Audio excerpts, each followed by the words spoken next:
our analyses, our projections, our expectations, and we have pointed the country in a particular direction over the years.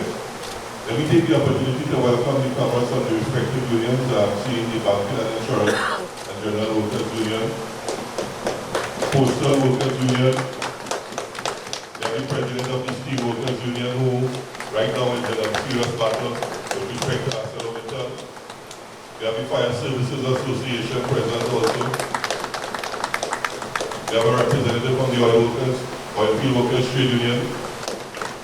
And we have the Communication Workers Union also present with us this morning. Let me also take the opportunity to introduce our distinguished panel and persons in our midst this morning to discuss and to articulate to us what their views are relative to not just this budget, but in terms of how budgets are supposed to be represented in the context of the political economy that we operate within.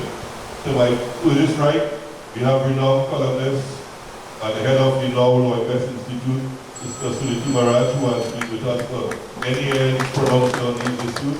Welcome, Sister Stacy.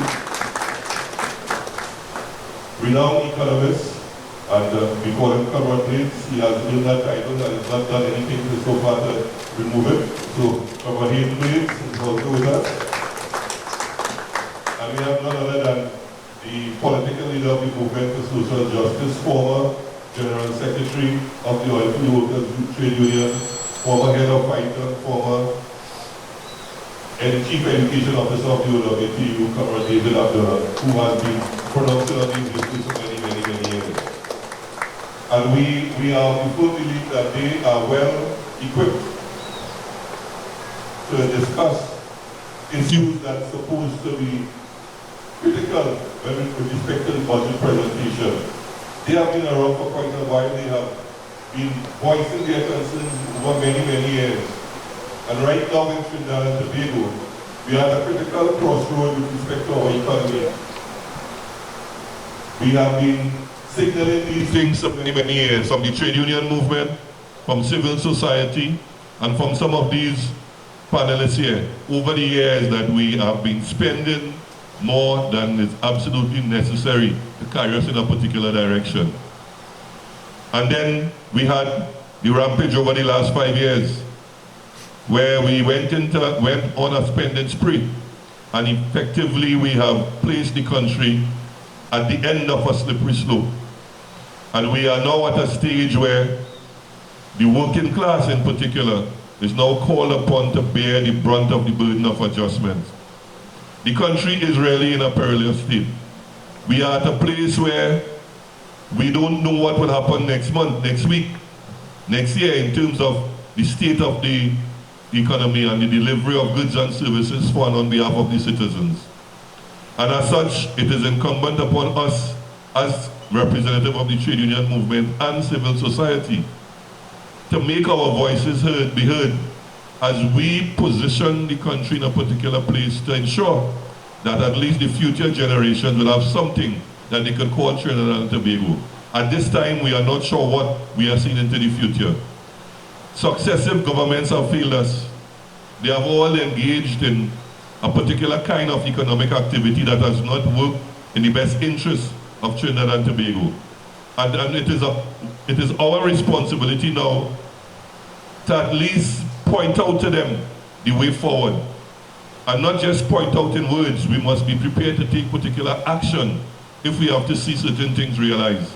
Because we have been bombarded in recent times with these talk shows and these pundits who sit in their home, in the comfort of their homes, and pontificate on all the different things that are absolutely necessary to save our country. But they are not prepared to come outside and take decisive action to make the necessary adjustments. We have been doing it. The trade union movement have been crying out for many years in terms of the ills in our society. And that we are now poised to make a particular kind of intervention because we are at a critical juncture. We are seeing where, and we have been talking about it over many months, public servants are not being afforded the comfort of their retroactive payment. But in addition to that, we have some of the vulnerable in society who are being faced with some serious challenges. Recently, we had to raise an issue on behalf of the Blind Welfare Association workers, who had a collective agreement settled recently, and they have not been afforded the comfort of their retroactive payment. And these are persons who are visually challenged in this society. And if we could treat those persons like that, then you could imagine what happens to those persons who are not so challenged in this kind of situation. And we are seeing it mounting and mounting on a daily basis. Signals from the Prime Minister is that we are in a serious financial crunch. Signals from the Minister of Finance, nothing gives us comfort that they have a clue to where they should take us. We are not seeing anything articulated coming out of the National Tripartite Advisory Council, which we belong to, and which we did a presentation recently on a position that the labor movement feel could stimulate the economy. But we have not had any kind of support for that move by the other stakeholders, because they believe in austerity measures and not stimulus packages. They believe that we must continue to cut and paste and chop all over the place and put working class people under pressure. So the labor movement has been doing their work in a proactive manner, but it takes all the partners to make this thing work properly. And as such, we at FITUN believe, and we the labor movement believe, that we have to continue pushing and advocating in the public space to get the kind of traction that is absolutely necessary. Trinidad and Tobago, the future of Trinidad and Tobago depends on the action that we take, the decisions that we come up with, and the analyses that we make in terms of where we are positioned as a society. And I believe that we have an ultimate responsibility to do the things that is absolutely necessary. So this morning, we will be blessed with these presentations. We will give the participants an opportunity to question some of the statements made, some of the analyses that they would have arrived at. And then we may want to make a public statement to the government in terms of what we believe should be some of the measures and policy positions that should be articulated in the national budget. The reason why we are doing it at this time is because we believe we must give the government enough time to give consideration to the discussions that take place today and to the positions that we have adopted and to the views that we are going to articulate and put forward as policy positions that must govern the budget presentation. So it's against that background that we are going to start off this morning's discussion, and to open the innings in typical Trinidad style is Comrade David Abdullah, the political leader of the Movement for Social Justice. Let's welcome Comrade Abdullah to start his presentation this morning. Thank you. Thank you very much, Comrade Remy, Secretary General of the Communication Women's Forum, fellow panelists Sunity and Hayden, all comrades, good morning, members of the media. I'm just going to make four main points. One, in terms of the issues which we face at this point in time.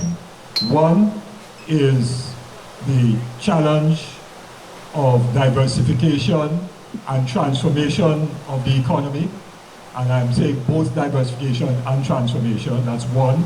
Two, the issue of inequality and the growing inequality in the society. Three, managing the economic crisis that has been the result of a combination of falling oil and gas prices, which of course began to fall 2 years ago in June or July of 2014 and have remained low, falling gas and oil production and therefore petrochemical production, and also the loss of both government revenue and foreign exchange as a result of the fiscal incentives that were given to the major multinational oil companies a couple of years ago. So managing the economic crisis will have several components which I will address. And the fourth major issue is that of the political process in the context of where we are in Trinidad and Tobago today in terms of our economy. So let me begin just very briefly with diversification and transformation, and Hayden, I'm sure, may have slides with respect to elements of our gross domestic product and so on. But we all know in Trinidad and Tobago, so I don't need to get into details. We all know in Trinidad and Tobago that we still operate essentially the old plantation economy where we are dependent on one sector. Used to be sugar, then it was cocoa, then oil, then a combination of oil and gas, and so on. And so we have been dependent on this oil and gas sector, the hydrocarbon sector, for 90% of our foreign exchange.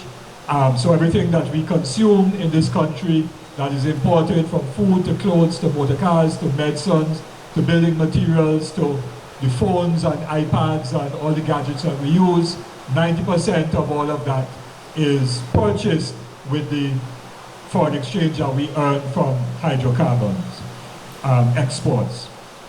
And then of course the hydrocarbon sector historically up until last year would have contributed anywhere between 35 and 50%, depending on the year, between 35 and 50% of government revenue. So government revenue largely dependent on the hydrocarbon sector. Thank you. And then in terms of GDP, once again, the hydrocarbon sector being the largest single contributor to our national income, to the national pie. And while people talk about the service sector being a significant contributor now to our national income, to our GDP, a lot of the service sector itself is dependent upon the hydrocarbon sector, because incorporated there, you will have businesses which depend on the foreign exchange that is earned from the hydrocarbon sector. So if you were to remove the hydrocarbon sector completely, a lot of the service sector will also disappear. So really and truly, we have one sector which has been the historical driver of the economy, the engine or the motor of the economy and so on. And we have not done anything over the years to significantly diversify in terms of having other motors or drivers of the economy. The effort in the late 70s to begin to monetize our natural gas through petrochemicals, ammonia, methanol, steel and so on, and then later on with LNG in the 90s, meant that natural gas became a critical component of the hydrocarbon sector. But it didn't diversify the economy. What essentially we did was to add another egg in the same basket, so that instead of having a basket with one egg, namely oil, so that if that basket had a hole in the bottom and the oil egg fell and broke, the thinking back then was that by having gas, that will offset the decline of oil. The reality is that because it's hydrocarbon that we're dealing with, the gas egg that was added to the basket, even though it became a bigger egg in many respects, was in the same basket of hydrocarbons. So once oil prices fell, gas prices would fall, and the market for the petrochemicals and everything else would also go into crisis. And the structural problem of the hydrocarbon industry is not a short-term problem where prices will rebound sometime soon. It is a structural problem because of the fact of shale production of oil and gas coming out of the United States, to the point now where the United States, which has been a major importer of oil and gas, is now in a position to export oil and gas and so on. They're no longer dependent on imports from Latin America and the Middle East and so on. And therefore, you now have a huge oversupply of products. You also have, combined with that oversupply, you had of course a decline in the Chinese economy, which meant that overall demand for hydrocarbons began to fall off. But then with US production ramping up, that aggravated the oversupply, and therefore that pushes down the price. But normally when you get simply supply and demand in the marketplace, ultimately what would happen is that the low-cost producers get driven out of the market, prices will go up as supply falls and demand remains constant, prices will go up. That has not been happening and is not likely to happen in the medium term for other reasons. One, of course, is the environmental movement and the whole push against climate, the impacts of climate change and so on, to remove greenhouse gases, and therefore the Paris Accord that was signed earlier this year will mean, well, assuming that Donald Trump doesn't get elected president, and he might reverse all of that, but with that movement, you're getting increasing clean energy, and therefore that will also reduce the demand for oil and gas over time. Added to that is the geopolitical battle between the West and Venezuela, Brazil, Russia, where the United States and Western Europe have wanted regime change in those three countries, and to weaken what was emerging as a new power bloc in some respects with the countries of Brazil, Russia, the BRICS countries, Brazil, Russia, India, China, South Africa. And they've already succeeded in regime change in Brazil, and you will see now very soon that the real push for regime change was not that Dilma was corrupt or anything like that. It was really about getting a government in power that would privatize all of the valuable state assets of Brazil. I don't have time to go into that, but that was the major driving point, as well as undermining an emerging power bloc that could challenge some of the established power relations. Venezuela has been significantly destabilized and so on as a result of that as well, and they're obviously trying to have changes in Russia, which is more difficult for them. But clearly, keeping oil prices low, even if it means having some of the shale producers go out of business in the United States, makes geopolitical sense for the US and for Western Europe in the context of that war. And then you have the Saudis' interest of trying to maximize the return on their gas, oil and so on in particular, before the climate change things hit, and they get left with a lot of oil in the ground. So they're trying to monetize as much as possible. All of these factors suggest coming together that oil and gas prices are not going to go up for some time. So we have to diversify. That's a major challenge. And that is not something that could happen in the short term. But quite apart from diversification, in other words, getting one or more other economic activities that will earn foreign exchange to begin to replace the loss of foreign exchange from oil and gas, quite apart from that, we have to transform the economy from an economy where we are importing food items that we could produce locally. We have to transform the economy in such a way that the local financial sector invests in increasing productive capacity in the country. We have to transform the economy in terms of the culture of business in this country, where the business class in large measure themselves want to get as much as possible by doing as little as possible. So their culture still is about buying cheap and selling dear. So the investments that get made are in the malls, which are simply spaces where goods are imported for us to consume. So we now have Starbucks and every conceivable chain of imported food and beverage that we could imagine, whether it's in President's House or elsewhere, but we're into the culture of consumption. And we have to transform that so our business class becomes innovative in terms of new products and production of goods and services, rather than buying goods and services from abroad, cheap, and selling it with a markup and so on, the traditional commission agents. It was a point where, in the case of Venezuela, Venezuela provided a 50 million US line of credit, which was not a once-off line of credit, it was a rolling credit. So as Trinidad and Tobago manufacturers produced and sold 20 million, that 50 million will get topped back up to 50 million. So it was a rolling line of credit. Our manufacturers were unable to provide the goods that the Venezuelans required to the value of 50 million US dollars.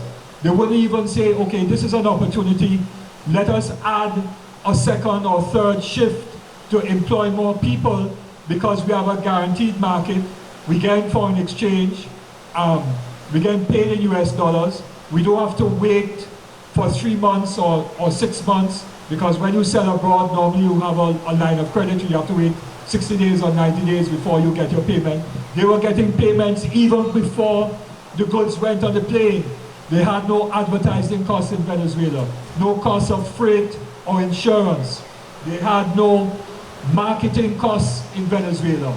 It was the easiest guaranteed market that anybody could ever look forward to. They got all of that, couldn't take full advantage by ramping up their production, didn't make an effort to ramp up their production, which would have earned Trinidad and Tobago more foreign exchange, increased their profits, added jobs for Trinidadians, Tobagonians, as the case may be. And more than that, my understanding is that they didn't even want to pay to transport the goods and load the goods from their factory onto the plane or to the ship.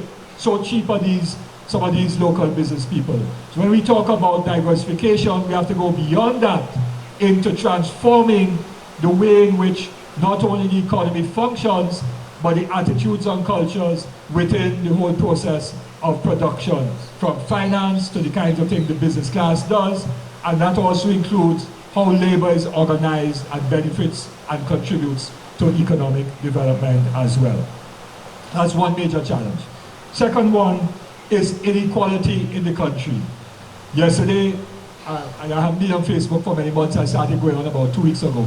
But yesterday, a friend and comrade of mine sent me the YouTube of Senator Elizabeth Warren questioning. I've seen a little bit of that live on television yesterday, but got the full clip of her questioning the head of Wells Fargo Bank in the United States in a Senate committee hearing about the fraud scam that went on with Wells Fargo in the United States.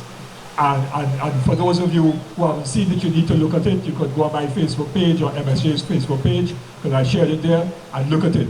It is an excellent example of the greed of the 1%, where this top guy, as a result of the fraud and scam, the share value of Wells Fargo increased. And because of the amount of shares he got, and got increasing shares as bonuses, his net worth went up by $300 million. But workers got dismissed at the low levels. People who lost money as depositors, they lost money. But he lost not a cent.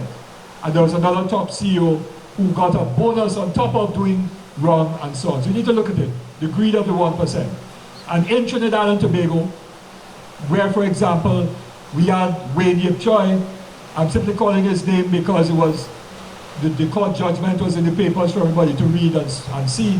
I know Wayne, he was at UEB and so on, but he became CEO of Kiss Baking. Then he was at Angostura for about 18 months after the CL financial crisis, and negotiated a bonus for himself with Shafiq Sultan Khan and others who are chairman and others of CL, principals of CL Financial, which bonus the court ruled was amounted to some $28 million for 18 months work. Now this is after getting a salary of X $1,000, which must have been like 90 or 100,000 or more, plus free car, housing allowance, cell phone, entertainment, all the normal things that CEOs get in this country. So $28 million, well, let's break that down. Minimum wage is $2,600 a month. $3,000 a month, multiply that by 12, that's $36,000 a year. Multiply that by 10, that's $360,000 in 10 years. Multiply that by another 10, $3.6 million in 100 years. Multiply that by 7, and you'll get somewhere close to $28 million. So it'll take a person working $3,000 a month, 700 years to get what one man got as a bonus. Now, let's say double the 3,000 to 6,000. You simple maths, and I had a very good maths teacher in school, old man Roberts. So you simply divide 700 by 2. So it takes somebody at $6,000, 350 years to get what this man got as a bonus. Let us double that again to $12,000 a month, right? That is 175 years. Double it to $24,000 a month. that is still 87.5 years to get what one person got as a bonus. That is the kind of inequality that is now taking place in Trinidad and Tobago today, right? And when we think that old age pension is 3,005, I think, NIS is about 3,500. A lot of people in this country work for $6,000 a month. In fact, I don't know what the median wage is, but it probably is not more than $6,000 a month, right? So it will take the average wage worker in this country 350 years to get what this man got as a bonus. Ralph Henry has done a study. Minister Franklin Kahn mentioned it in some forum the other day, that between 2007 and 2014, I think he said, poverty increased in the country, so that in 2007, 17% of the population was living below the poverty line. By 2014, that had gone up to 24 point something percent. So during a period from 2007 to 2014, when government revenues increased from memory about 25, maybe 30 billion in 07, about that, 2014 government revenues had gone up to 50 odd billion. So government revenues almost doubled between 07 and 14, but poverty increased by 8%. And national income also increased probably by 30% between 07 and 24%. So the national pie increased by 1/3, but the number of people living below the poverty line went up by 8%. So 25%, that's 1/4 of our population is living below the poverty line. 1.3 million people, more than 250,000 people are living below the poverty line in Trinidad and Tobago today. There is something fundamentally wrong with respect to inequality. And there is a huge land grab going on. Shagaramas, you have a board who want to move people who have been living on land by Starlight there on Monkoko Road. People are 90 years old and were born there, right? 80 years old, they were born there, and Abood wants all of that land. Backshot Hotel, where Backshot Hotel was in Maraval, he wants that too. Well, it's not the same Abood, it must be a cousin, with the water park in Shagaramas. There's a huge land grab that has been going on for years. Montai and them were benefiting with land grab when the PNM was in government. SIS and others land grab when UNC was in power. Some land grabbing regardless of which party was in power. And we ordinary citizens not paying attention to what is happening with the fundamental issue of income inequality and the distribution of the access to earning wealth through capital in this country as a second major issue that has to be addressed. Third one, managing the economic crisis, and I'll let Hayden deal much more with this, but I'll just mention some of the dimensions. One, we are importing more than we are exporting. So if we continue at the rate we are going with the consumption of foreign exchange, in 3, 4, 5 years, we can burn up all our foreign exchange reserves of 10 or 11 million US dollars. I'm old enough, Sunity is old enough to remember that. We burned through our foreign exchange reserves in the 70s in the space of 4 years, right? From 81 to 85, we burned through all our reserves of foreign exchange. And we are importing more today than we were then, because in the 80s, we had not signed on to free trade agreements. In those days, there were still some controls on what we could import. Now, with trade liberalization, those controls are being removed significantly, and including currency, access, and so on, because anybody could get foreign exchange, you have a credit card, and so on and so on and so on.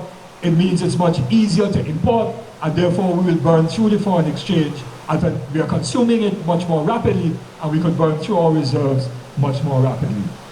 Secondly is the fiscal gap. The government lost $20 billion in revenue from the energy sector between 2014-15 and 2015-16. That can't be closed easily. But it has to be tackled by dealing with, first of all, getting all those who are not paying their taxes to pay their taxes.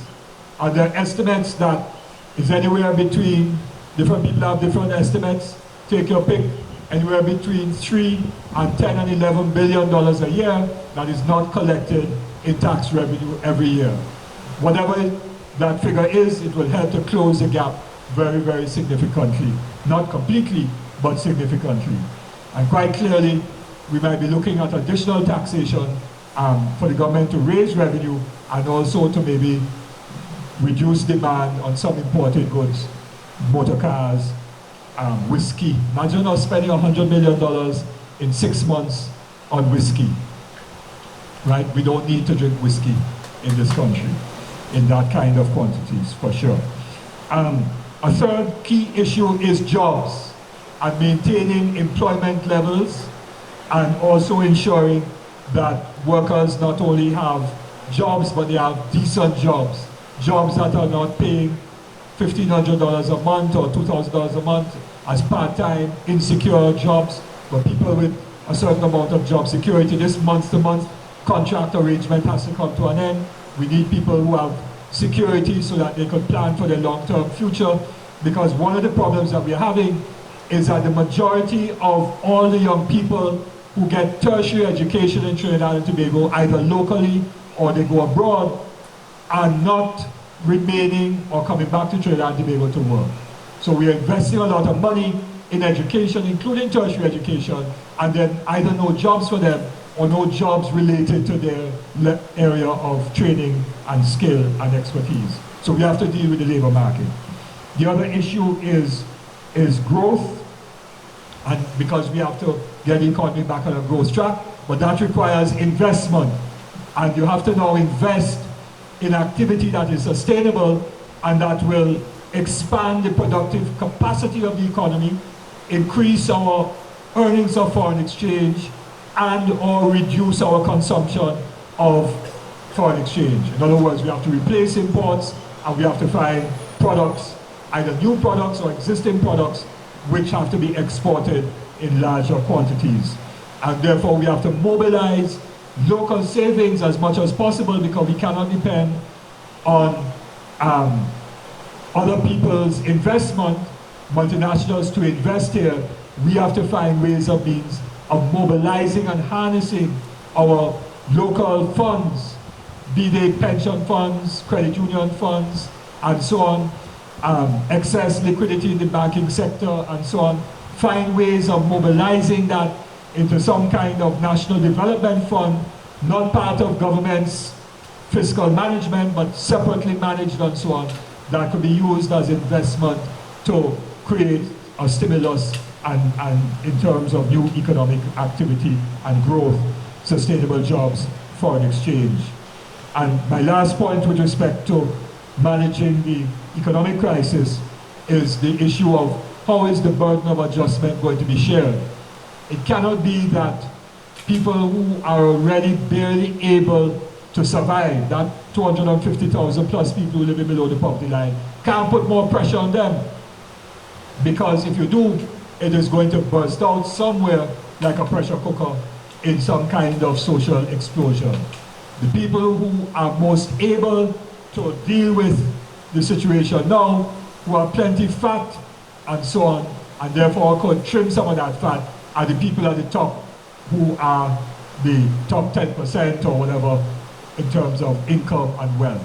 Those are the ones now who have to be expected to contribute more to the country at this point in time. And therefore the burden of adjustment cannot be shared equally. Equally means everybody get the same amount of burden to carry. So if the burden is 10 pounds, I have 10 people, equally mean everybody carry an extra 1 pound in their backpack. No, it can't be that. It must mean that those who weighed down by the burden, if you put another pound in their backpack, it will break the back. So they could only get 2 ounces, while other people will have to carry 2 pounds. That is what equitable means. And the burden of adjustment has to be shared equitably. And my very last point, because I've run over time, is the issue of the political process. None of this is going to happen, Comma Chairman, Comma all, none of this is going to happen unless the government is able to rise above the partisan politics and find the mechanism for engaging the entire country. I don't mean engaging the political opposition, because that might be a fruitless exercise.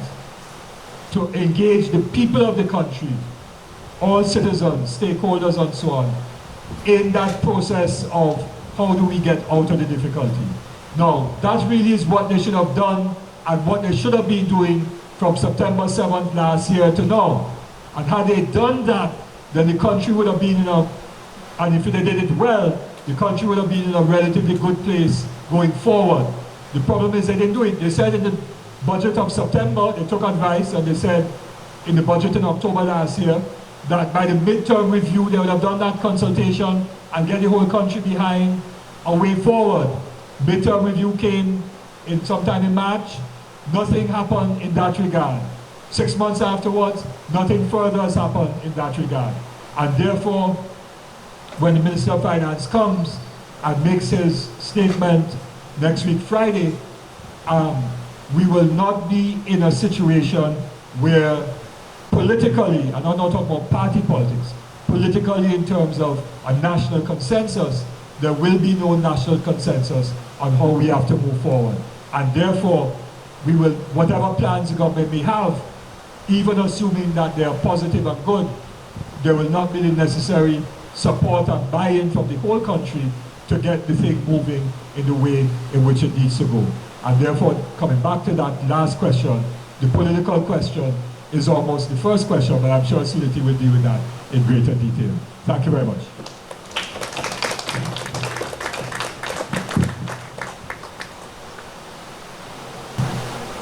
For taking us through a comprehensive analysis of where we are in the economy and some of the things that we believe is absolutely necessary to be addressed. And let me just touch on one aspect of what he said with respect to the issue of diversification. And I want to posit that we should now ask the Attorney General and the Minister in the Office of the Prime Minister to look at the legislation, because I think that we have bastardized diversification enough for it to be considered a crime. Every government within the last 20 years have been touting the issue of diversification. But every time we reach to a point where they have to do it, they dip into the oil and gas sector and diversify inside of the oil and gas sector and not in terms of the economy. And I believe they have been guilty of committing, to me, some kind of intellectual crime on the society for touting this word diversification for 20-something years. And we are now at a crossroads where we have depleted resources, depleted resources. We have low production in that particular area, and we are scrambling to diversify our economy. So we must consider what kind of criminal negligence they have committed and how do we get redress from those persons. But to get more into what the economy should look like and what his analysis of the economy is, we want to present renowned economist Comrade Hayden Bldg to you this morning. Welcome, Comrade Bldg. Thank you. Thank you.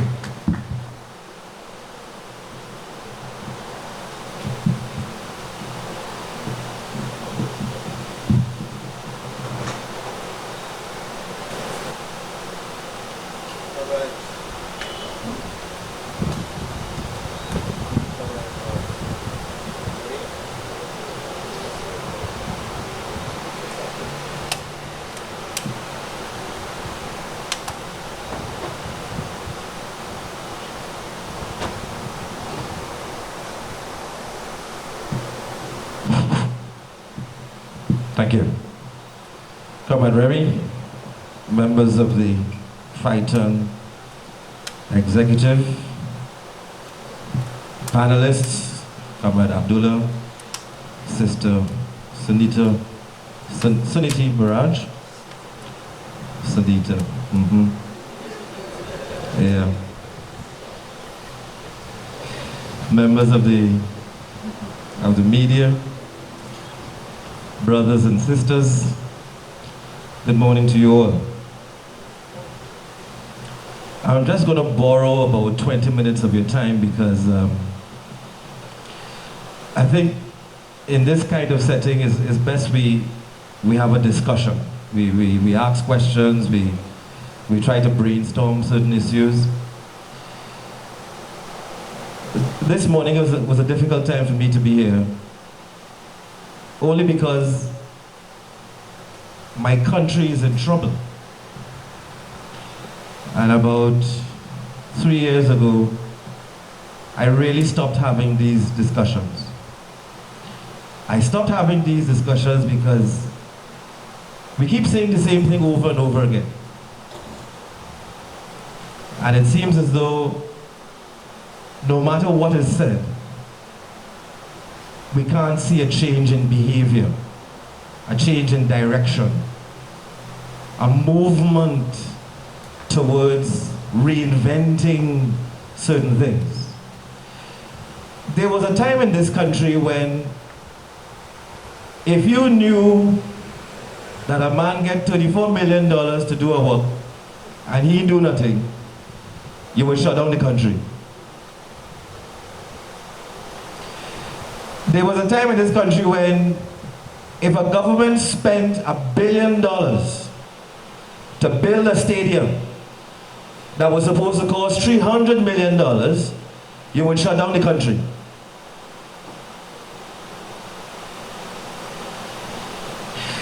There was a time in this country when if a government brought a piece of legislation like Section 34 to the Parliament,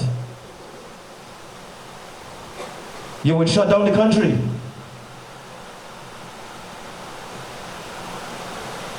But we don't do that anymore. We don't do that anymore.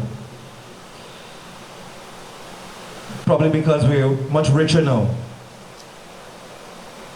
We have things to worry about, like mortgage and how to pay that Mercedes-Benz car loan and the Disney World vacation that we're supposed to go on, the extension we want to put on the house. We don't have that sense of patriotism anymore. So the people we put in charge, knowing fully well that we're all asleep, they will keep us blind. And they have stolen from us. We ain't shut down the country yet. Yet. We kill 400 young people in this country violently every year. We ain't shut down the country yet.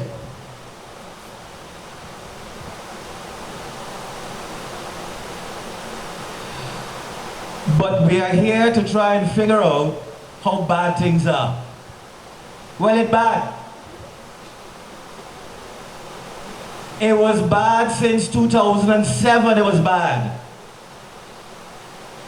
The first salvo that was fired across our oil and gas bow was the Great Recession that started in 2008. But the signals were there from 2007.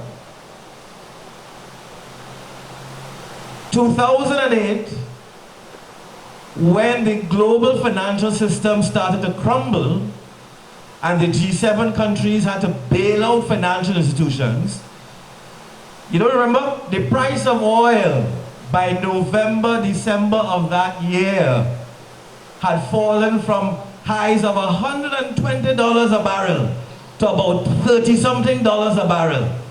And the then Minister of Finance, who that was? Mr. Shearer. Nunes to Shearer. Ms. Nunes to Shearer had to revise the budget. Do you remember that? I ain't you. You wasn't living here then? I was here. I remember. She had to revise the budget downwards. Because in September of 2008, when she read the budget, and everybody say, oh, she reading the budget and she giggling so, and you don't remember that story? She was reading the budget and like she was having a good time in Parliament, and me know that was making small joke and thing, and she was giggling, and people say, but how you the Minister of Finance, how you gonna be giggling so reading something as important as the national budget? It was funny to everybody because the money was there. January 2009, CL financial collapse. A couple of months before that, HCU had collapsed.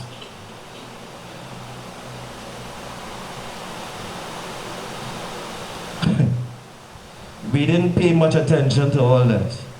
The money was still there. So she revised the budget downwards, and during the course of 2009, by July, August, so with all of the interventionist strategies taken by the fiscal authorities in the G7 countries, they bail out this bank, Citibank, they bail out the next bank, they let Bear Stearns fail, they bail out the three major car manufacturers and so on. They had fiscal intervention in the economy, they boosted consumer spending, and all in an effort to recover from this sudden and rapid demise within the global financial system. So yes, the commodity prices started to recover, and by 2010, things were looking a little better, but by 2010, we were cussing Mr. Manning. He and Call the Heart and Udicott and Napa Sappa Dappa and who get what contract and so on. We ain't studying that our lifestyle is dependent on this one oil and gas sector. 80% of the foreign exchange earnings, 50% of government revenue, 40% of GDP, that one sector. And then everybody else depending on that sector. Because it's only when the government collects revenue from that sector and the government now injects revenue into the economy via its spending policies, then everybody else make money. That one sector, it only employs about 4% of the labor force, but it provides 40% to 50% of government revenue. And it is via that transmission mechanism that we have been living the good life in Trinidad and Tobago for the past 15 years.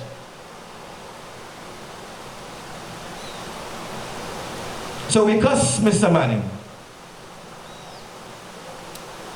Mr. Manning said, well, all right, all you don't want me, we'll call the election. This is now 2010. In all of this bacchanal,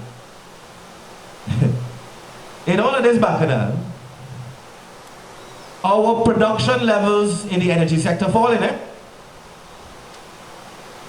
So we already know the price can fall as low as $30 a barrel and below. The volume of production falling. So where we are now with volume, in terms of the most important foreign exchange earner in the sector, in the economy, we used to produce 140,000 barrels of crude oil per day and higher. You know where we are now? We're below 70,000 barrels per day. Right?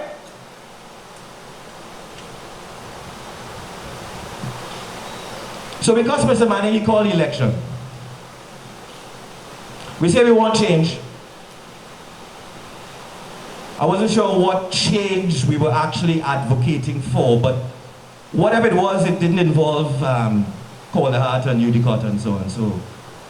So we get that. They say a lot of money missing.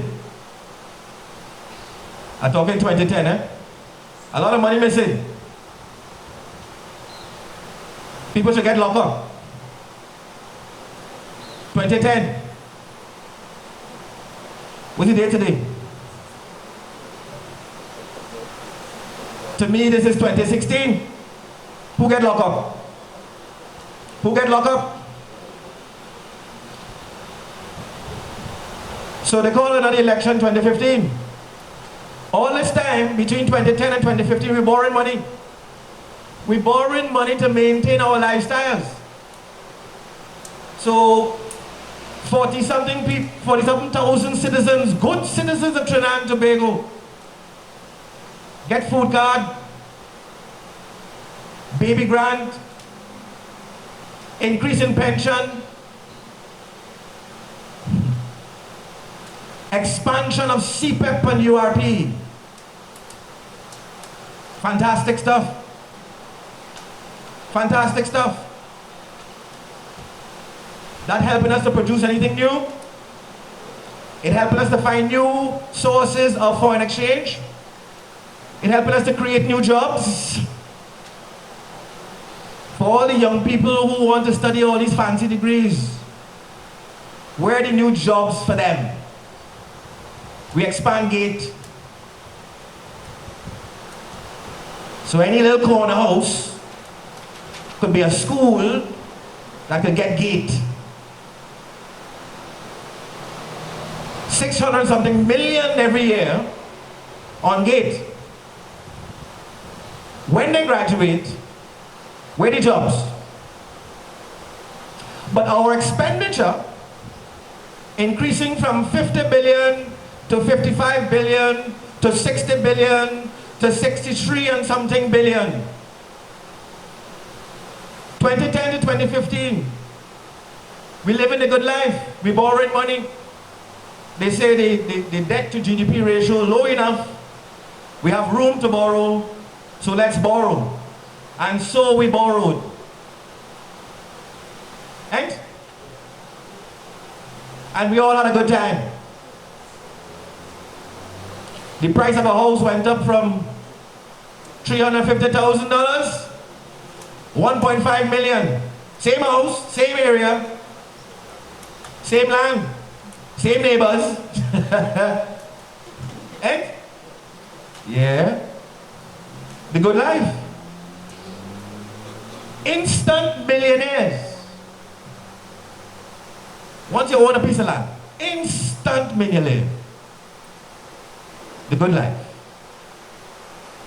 You go by the bank, they say, yeah, you have a good job, you working at TSCT, good. A highly rated company, stable employment, good salary. We will give you a 7-year loan at 5%. You go like yourself, you go drive a little BMW, wherever, you know. It was a good life. You had to study about saving money for university education for the children and all. We'll get a loan for that too. Don't study that. The good life. So here we are. The good life done. But it was done a long time ago. It was done for a long time. It was just delayed. It was just delayed. Kicking the can down the road, as they say. It was delayed. So now, we have a scenario where the hole in the budget. So let's say our lifestyles will depend on the ability of the government to spend at least 58 billion this fiscal year coming up here.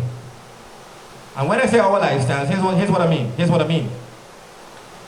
Part of that expenditure, a significant component of it, will pay for the senior citizens grants. Right? That's one of the transfers.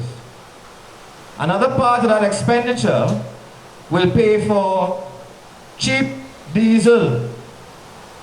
Right? Yeah, because you know, your SUV, diesel, so part of the expenditure will be to help keep that diesel price low. Part of that expenditure will go to paying all the public officers, teachers, doctors, police officers, and so on. And part of that expenditure has to go to subsidizing the operations of WASA and TNTech and all of the regional corporations and so on that provide you with local services. That expenditure has to be placed in the hands of those state entities so that we all maintain the quality of life that we enjoy today. But we only have one problem. We know how much money it takes to live this good life in Trinidad and Tobago. What we don't know is where the money going to come from now. 2014, we collected $19 billion in revenue from the energy sector. 2016, we collected $1 billion. You leaving? I haven't said anything important as yet. What can I say?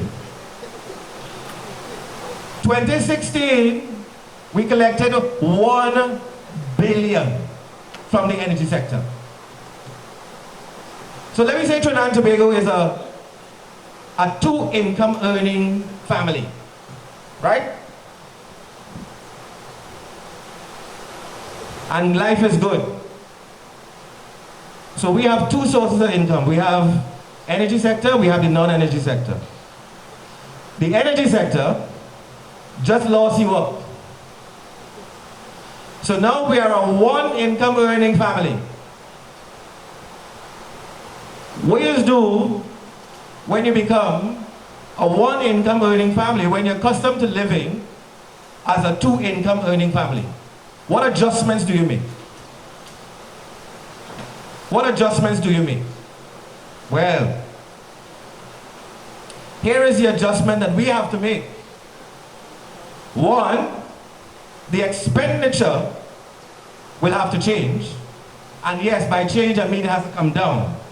But by change I also mean it has to be shifted to other strategic areas of the economy so that we generate new income down the road. Because in all of this talk, nobody is saying how are we going to generate new growth in this economy going forward.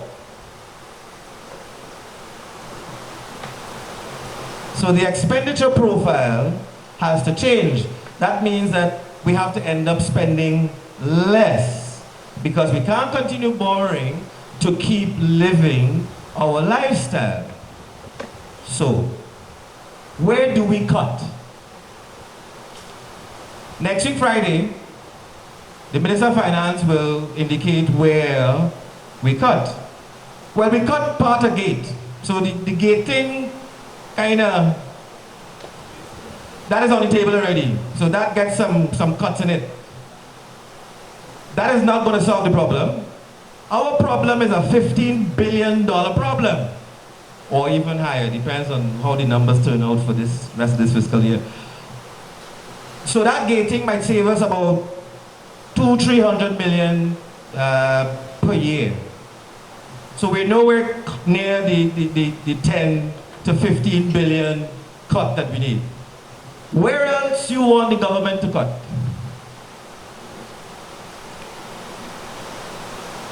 It's not a rhetorical question, you can say.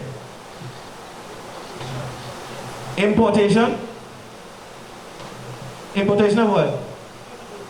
Goods? But everything we consume, we import. So where you want them to stop importing? Car parts?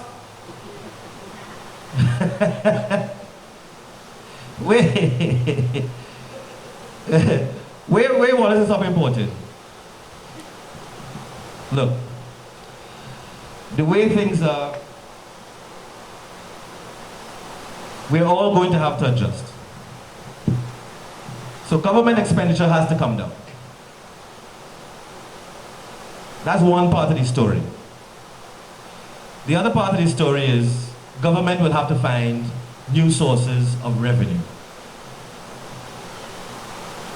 Now, if your industrial sectors of the economy are not growing, which means that the entities that produce goods and services for the domestic market and for the export market, if those entities are not growing, then it is hardly likely that the government can collect more revenue from them based on their income growth. So that's unlikely. So if the government can't collect more taxes from the firms that operate in the non-energy sector, because those firms are facing a general decline in revenue and general income levels, who else will the government tax? If they're not taxing companies, who else will they tax? Eh? I hear you. Poor man.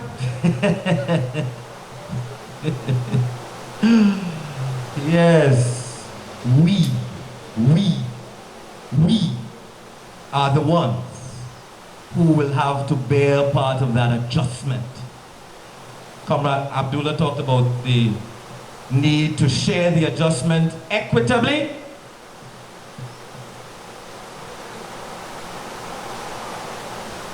When you vote once, you just get another chance to vote out anybody and tell them, well, I ain't like what you do there. We want a recall. Come out the place. You just get that chance? No. In fact, if you wanted to meet your MP, how that has happened? How is arranged that? Tell me, because I would love to know too. I really don't know how that has happened. You had to go and camp out by the constituency office? No, but you had to work. So how you camp out by the constituency office? I had to go to work. I had to work. Right? Yeah? But I tell you who could meet with the MP though. All the people that pay money to help finance political campaigns, they had to camp out by no constituency office. They don't have to write letters in futility, in perpetuity. They can just pick up the phone, and even if the MP in Parliament, they hustle out of the chamber to take a quick phone call. You can do that? So this equitable sharing of the adjustment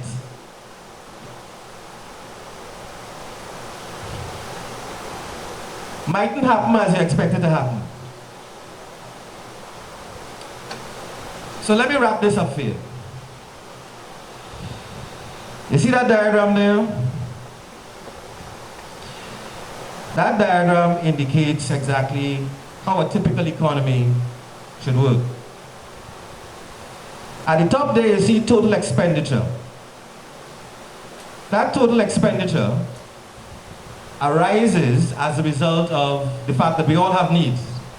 Firms have needs, consumers have needs, governments have needs, and so consumers will spend, that's the C, firms will spend in terms of their investment and so on, that's the I, governments will spend, that's the G, and then we also get the rest of the world to buy stuff from us, that's the X, and then we buy stuff from the rest of the world, that's the M. So we generate, by virtue of that kind of expenditure that's taking place in the economy to satisfy needs, we generate incomes as a result of that expenditure. So when somebody spends, it becomes somebody else's income. The more that expenditure is, the bigger the economy is, the more we have in terms of incomes. So we spend money, it generates money. We spend that money, it becomes wages, it becomes taxes, it becomes profits to the firms, it becomes returns on the small capital and so on that you invest from time to time. So here's where we are. From the beginning of time, this bipolar plantation small open economy has always been driven by that one thing there, that G. If that G isn't spending, the rest of that economy is at a loss. No expenditure. That number there, the overall number declines. That's what we talk about, how the GDP contracts and so on. Well, that's what we're talking about there. If G isn't spending, everybody else there stops spending. Our public service consists of about, what, 80,000 workers? Around there? Between 80,000 and 90,000, depending on how you count the state enterprises, etc. So our public officers, as employed by the government, probably consist of as much as 20% of the entire labor force. If the government can't spend money to pay salaries, to pay wages, to keep CPEP going, to keep URP going, to keep the 60-something state enterprises and statutory authorities going, then people go to lose their work. When people lose their jobs, they see that C there comes down. So the G is coming down, and at the same time the C is coming down. What do you think the private sector, our local private sector, when they see government spending coming down, when they see consumer spending coming down, what do you think our local private sector is going to do? Are they going to now boost their investment to make up for the loss of income as a result of lower consumer spending and lower government spending? That's a simple question. Yes or no? Well, if the answer is no, where is the growth in that number supposed to come from? Because if we can't answer the question of where the growth will come from next, it simply means that we're in for an unprecedented era of economic contraction. Yeah, that's where we are. That's where we are. And we can't borrow our way out of it. So what's the next step? We have to reduce, we have to reuse, we have to reinvent.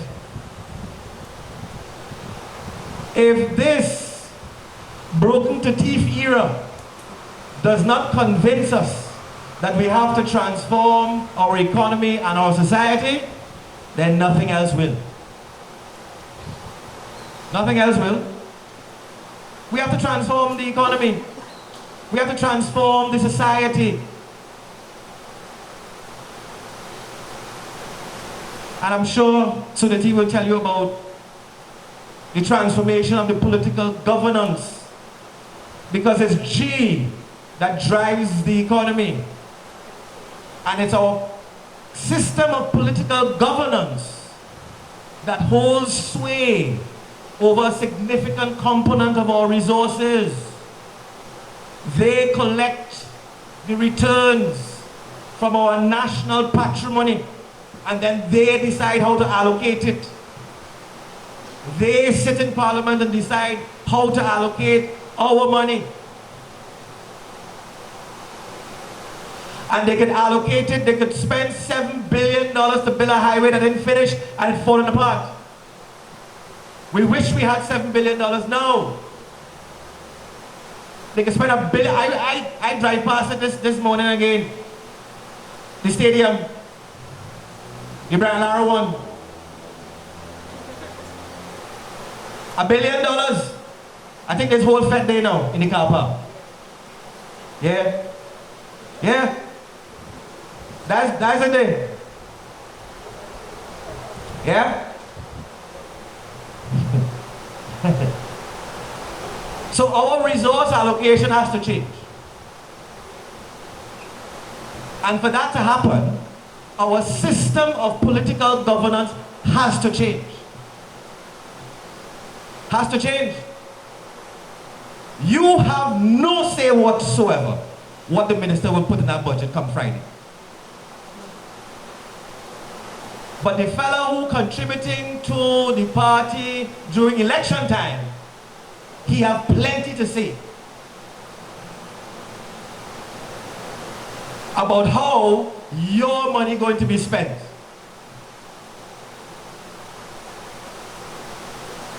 Everybody could live with that as long as everybody getting a piece of the pie.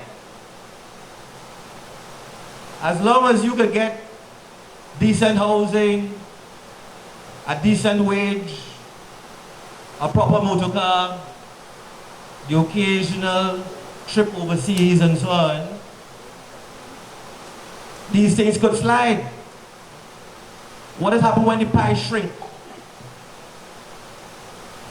These things could still slide? Well, let me tell you something. I think Trinidad and Tobago is now paying attention. I think Trinidad and Tobago is now paying attention to the simple fact that we have all been complicit in our own demise. And in so many ways, we have allowed wastage and corruption to prevail in our society. And in so many ways, we have turned a blind eye to the cancerous behavior that has destroyed our social fabric in this society. Everybody batting in the crease. Everybody's an armchair critic, a Facebook commentator. But at the end of the day, unless we figure out how to better manage our resources, reduce, reuse, reinvent. Propose smoke with pipe. So we have examples we could look at, you know. This is not the first time something like this happened to a small commodity exporting economy in the Caribbean. This happened before, many times before. It happened in Jamaica. Their big thing was bauxite until it wasn't. And then they've been trying since for the past 30-something years to switch to tourism. But then the crime.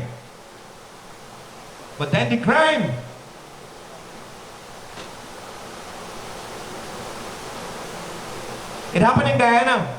Their big thing was sugar and rice, and they were 83,000 square miles. 83,000 square miles with gold, diamond, forestry. No investment though to transform those commodities into higher value-added output. What happened to them? They had land, they have land, but still, they should be the food basket in the whole region. What happened to them? You know what happened to them? Ethnic insecurity. Who going to control the country? The two major races. Who going to control the country? So since the days of Chetty Jagan and Forbes Burnham, their independence was 1966 up to now. They still struggle with ethnic insecurity, and it has been their ultimate demise. They can't find the time and space to work together, to trust each other, to build a powerful country. Ethnic insecurity. And who feeds ethnic insecurity?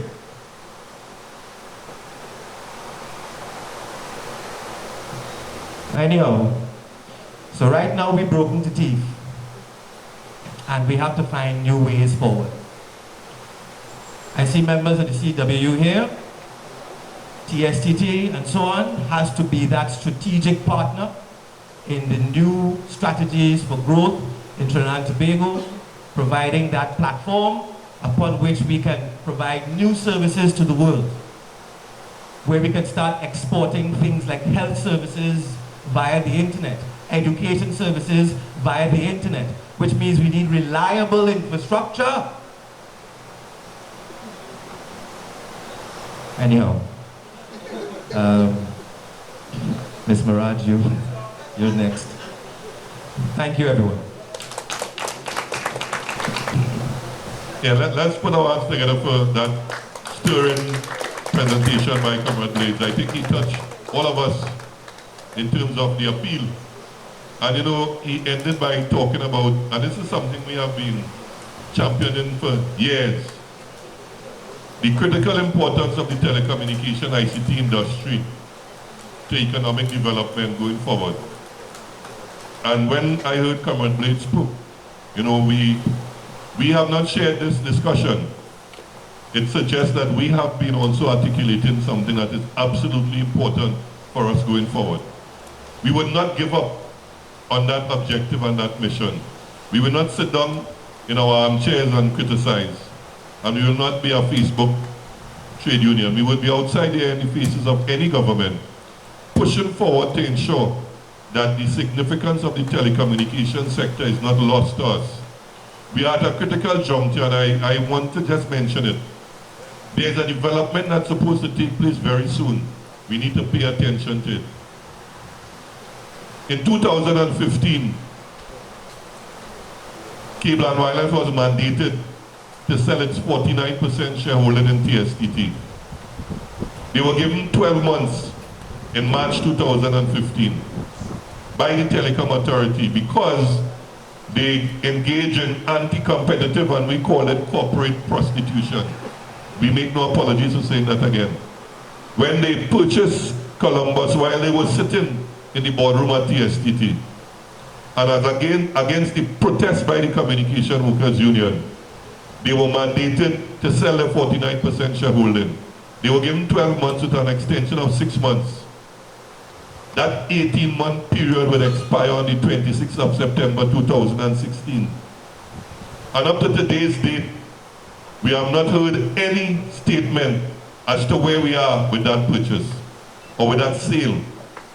And as such, we are sitting at a critical juncture where our telecommunication sector could be placed in the hands of foreigners, total dominance by foreigners.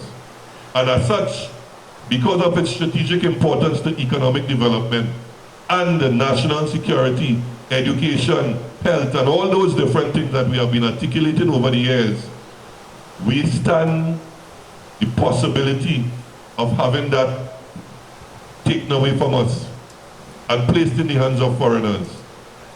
And we are saying publicly here to the government, to the Telecommunication Authority, to the National Enterprise Limited, that the Communication Workers Union, and we hope that the entire trade union movement in Trinidad and Tobago will not allow that foreign domination of our critical telecom and ICT sector to take place because of its significance for us now, particularly in terms of our economically challenging times, to move the economy in a different direction. You can imagine if Digicel and Columbus is now in charge of our national security infrastructure. We are now placing that in the hands of Irishmen and Americans. No offense to them, foreign investment is absolutely necessary, but this is a sovereign nation. We say we are an independent nation, and we have to stand up for some things, and we must make that stance here to say to this government that there must be some policy statement on the direction of the telecom ICT sector vis-a-vis TSTT in this coming budget year, because it is vitally important that we don't wake up next week Tuesday morning and realize that there is a new foreign partner in TSTT with some caveat that the government is going to give them majority control. Because what we are hearing is that no foreign partner is willing to come here if they don't have full control of the entity. And there is an abject silence by the government, which we are very, very scared about. And we're not scared in the sense that we are afraid to take action, but we are scared in the sense that they may be, against the background, they are scrunching for money at this time to fill the gap in their budget, that they will do anything with respect to sale of assets. And TSTT could be one of those. We have been told that they are looking at FCB and all the other state enterprises because the government needs money and they are going to do an asset sale.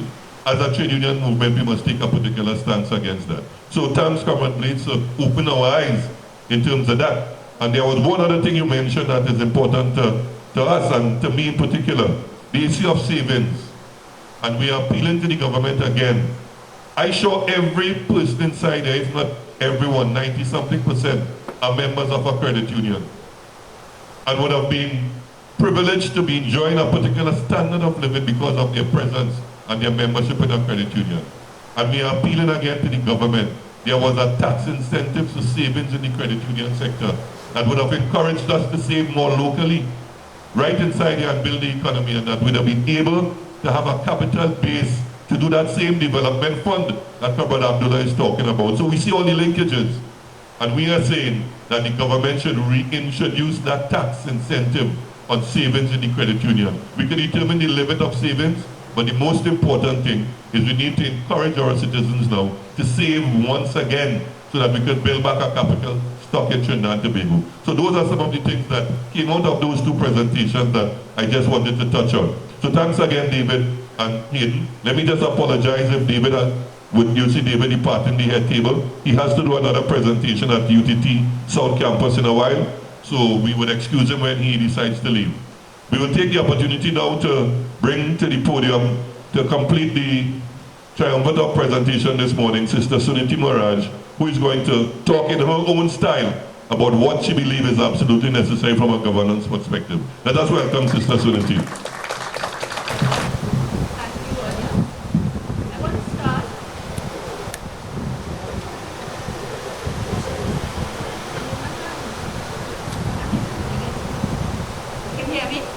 By reading to you, I don't usually read, but I want to read this.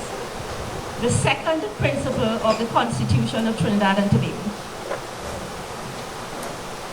We, the people of Trinidad and Tobago, respect the principles of social justice and therefore believe that the operation of the economic system should result in the material resources of the community being so distributed as to subserve the common good, that there should be adequate means of livelihood for all, that labor should not be exploited or forced by economic necessity to operate in inhumane conditions, but that there should be opportunity for advancement on the basis of recognition of merit, ability, and integrity. I bet you didn't know that that was in the Constitution. We hear about everything else, but the issue of social justice and labor. I put that on the table because, of course, as the previous speakers discussed this morning, the issue of the burden of adjustment and how it will fall in a period where you have to make hard choices is the central issue as we approach budget 2016-2017. A lot has been made of the issue of diversification, but I want to tell you it goes well beyond 15 years. The first reference I have seen in the history to diversification actually is in 1897. That was written up by one of those British lords who came with a Royal West India Commission after the collapse of the sugar industry towards the end of the 19th century. And the place was, you know, the usual story of the West Indies, of people living in squalid conditions, no jobs, no means of a living, poverty, starvation, and so on.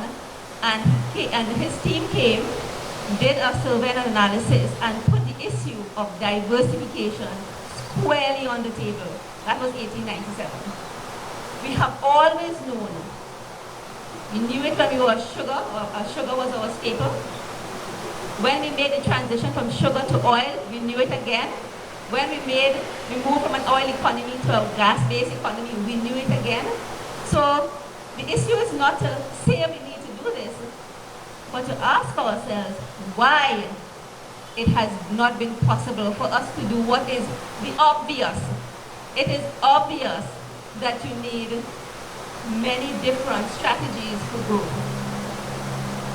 And I want to suggest that it has to do with the fear of destabilizing a status quo that will come from transformation. And that it is in the interest of the status quo to maintain itself, and that all of us are caught up in that culture that protects the status quo. Whether the status quo presents itself as sugar, oil, or gas, there is an entire infrastructure, political infrastructure and economic infrastructure, and you cannot talk about transformation of one sector. The transformation that is required will transform all the sectors because it is very fundamental. I don't think that it is that our solution is to march and shut down the country. In fact, if I recall, I think the biggest march and the first march that may have shut down the country was in 1919 with the dock workers' strike. That was with Cipriani, and we have always been, we have always protested, but I think in 1919 after the dock workers' strike, that fuel strikes in sugar and all over the country, there was actually a national shutdown. But in less than 3 years' time, that it will be 100 years since that first national strike. And we would have thought that 100 years after having to forcibly shut down the country. And 80 years after, we actually got the vote that allowed us representation, because before 1946, only less than 6% of the population had the right to vote. You had to have property of a certain value and income of a certain value. Everybody who did not, and men had to be 21, and women with money and property had to be 30 to vote. You would have thought that 80 years after getting the vote, we would have evolved a representative politics that did not need for us to be in the streets, but that through the process of government, through consultation, through the normalcy of a civilized life, we would have government, or we would produce government that came out of us that would be able to deliver on the policies that we want, that we see as being in our interest. The fact is that we have not, the fact that our only options to be heard is to strike, to burn tires, to whatever, tells you about the gap between us and those who represent us. It doesn't matter what party. That is the only way we get attention, by crippling the economy, crippling the country, and making people fearful until they listen. That is not democratic government. Right?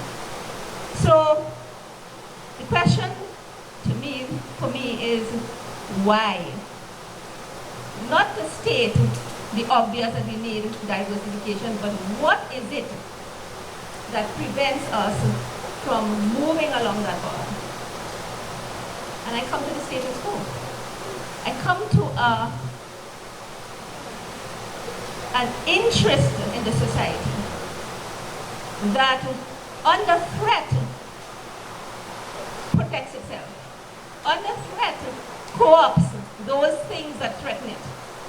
That is why, for example, our hopes of educating people and have all these thinkers and academics and professionals, and we thought that our generations are coming up and they will know what we want and we will put them to run the country, that we find that as soon as they get there, they're gone into it.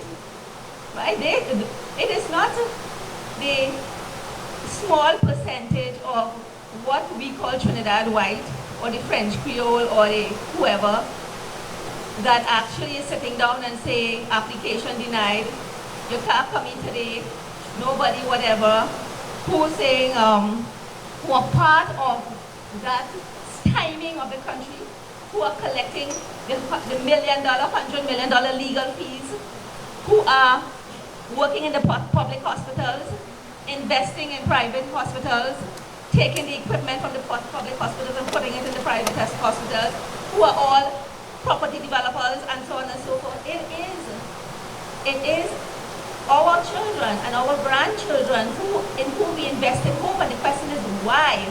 What in the system is making people make those choices? And they're not all necessarily bad people.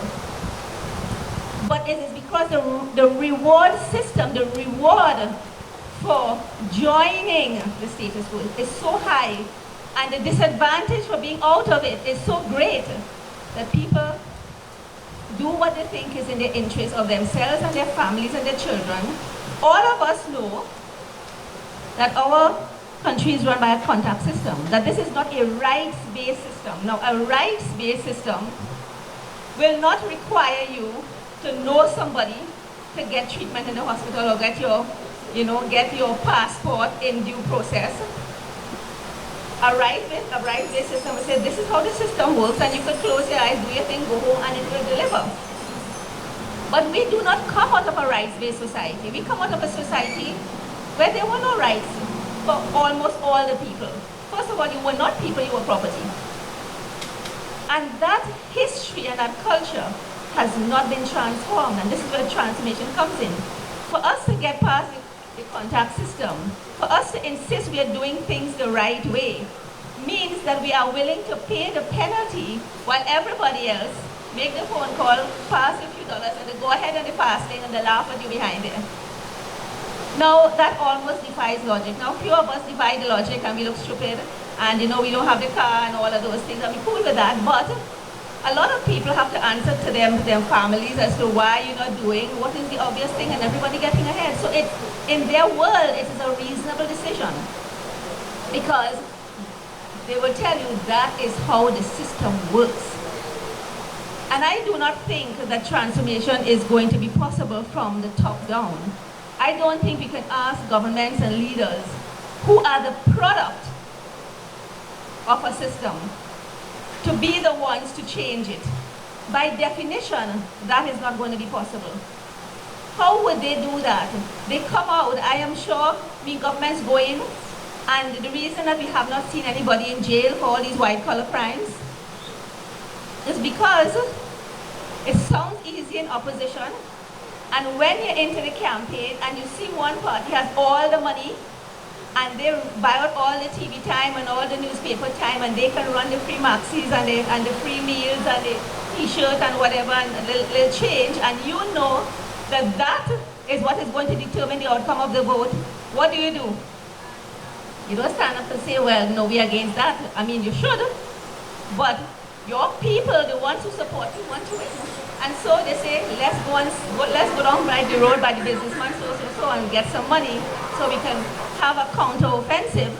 And so there is a logic in this thing that even if you thought you wanted to bring the corruption to an end, when you get there now, apart from the fact that fellas have a check made out with a stub saying that they give you money that they could put in the papers if you don't go along with their program, you have whoever pays the piper calls the tune, as we know. So this thing is replicating itself, and where will change come from? That is why I see absolutely no choice but for change to come from below.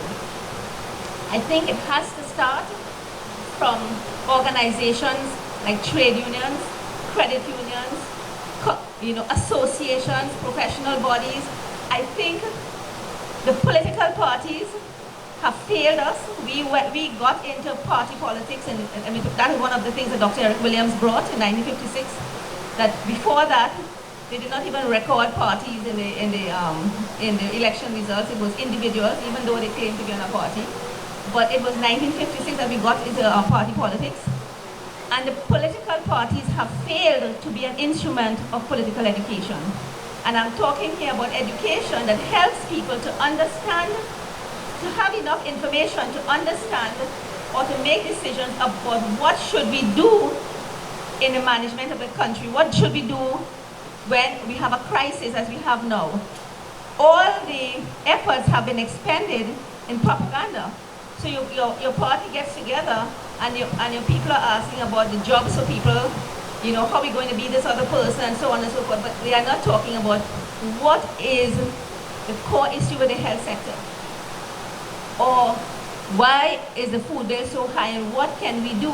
How do we transform the economy? Those kinds of things that allow individuals to have an informed position on critical issues of national development. How are we going to judge the budget except to say, well, who is going to carry the burden of the tax? That people are going to look for very simple things. Is there an increase in the gas price? Is there this or that or the other? Now, the point about change from the ground up is that is where the transformational impulse is for the economy as well, for the politics, for everything. The trade unions are going to have to confront the issue of the change in labor environment. As we know, more and more workers are contract workers. A lot of contract workers don't understand how they can get representation with a trade union. I know workers, I think in the media sector, for example, we're expecting significant numbers of retrenchment in the coming months as that sector begins to deal with the fallout that has come from, first of all, the dramatic liberalization of the sector, and also the development of online media. The media industry is one of those that have not had the capacity to understand the imperative of change like so many institutions. and they are going to be washed over, and they are being washed over by a wave of technological change that is now making, if you look at your newspapers, they're running behind online media. And online media is another minefield that with significant implications for the quality of information in a democracy. But that's a whole different subject. But the point I was making is that the 690-something people that the central bank says were retrenched from January to August this year, I think that might well be only the ones, I suppose, that were reported to the Ministry of Labor. But outside of those that are reported, I expect there's significant numbers, but those numbers, even though the official numbers, are going to grow between now and the end of the year. What is the role of the trade union in an environment of retrenchment? And what alliances can the trade union movement make that will not only buffer, but also open up opportunities? And I want to strongly encourage that relationship between the trade union sector and the credit union sector as a serious initiative towards transformation, because it has the capacity. If the trade union movement makes itself relevant to a changing labor environment, it will become a renewed force. Trade unions, I think, have such capacity for dealing with the small person who will become the small business. Small businesses have no legal advice, no accounting advice.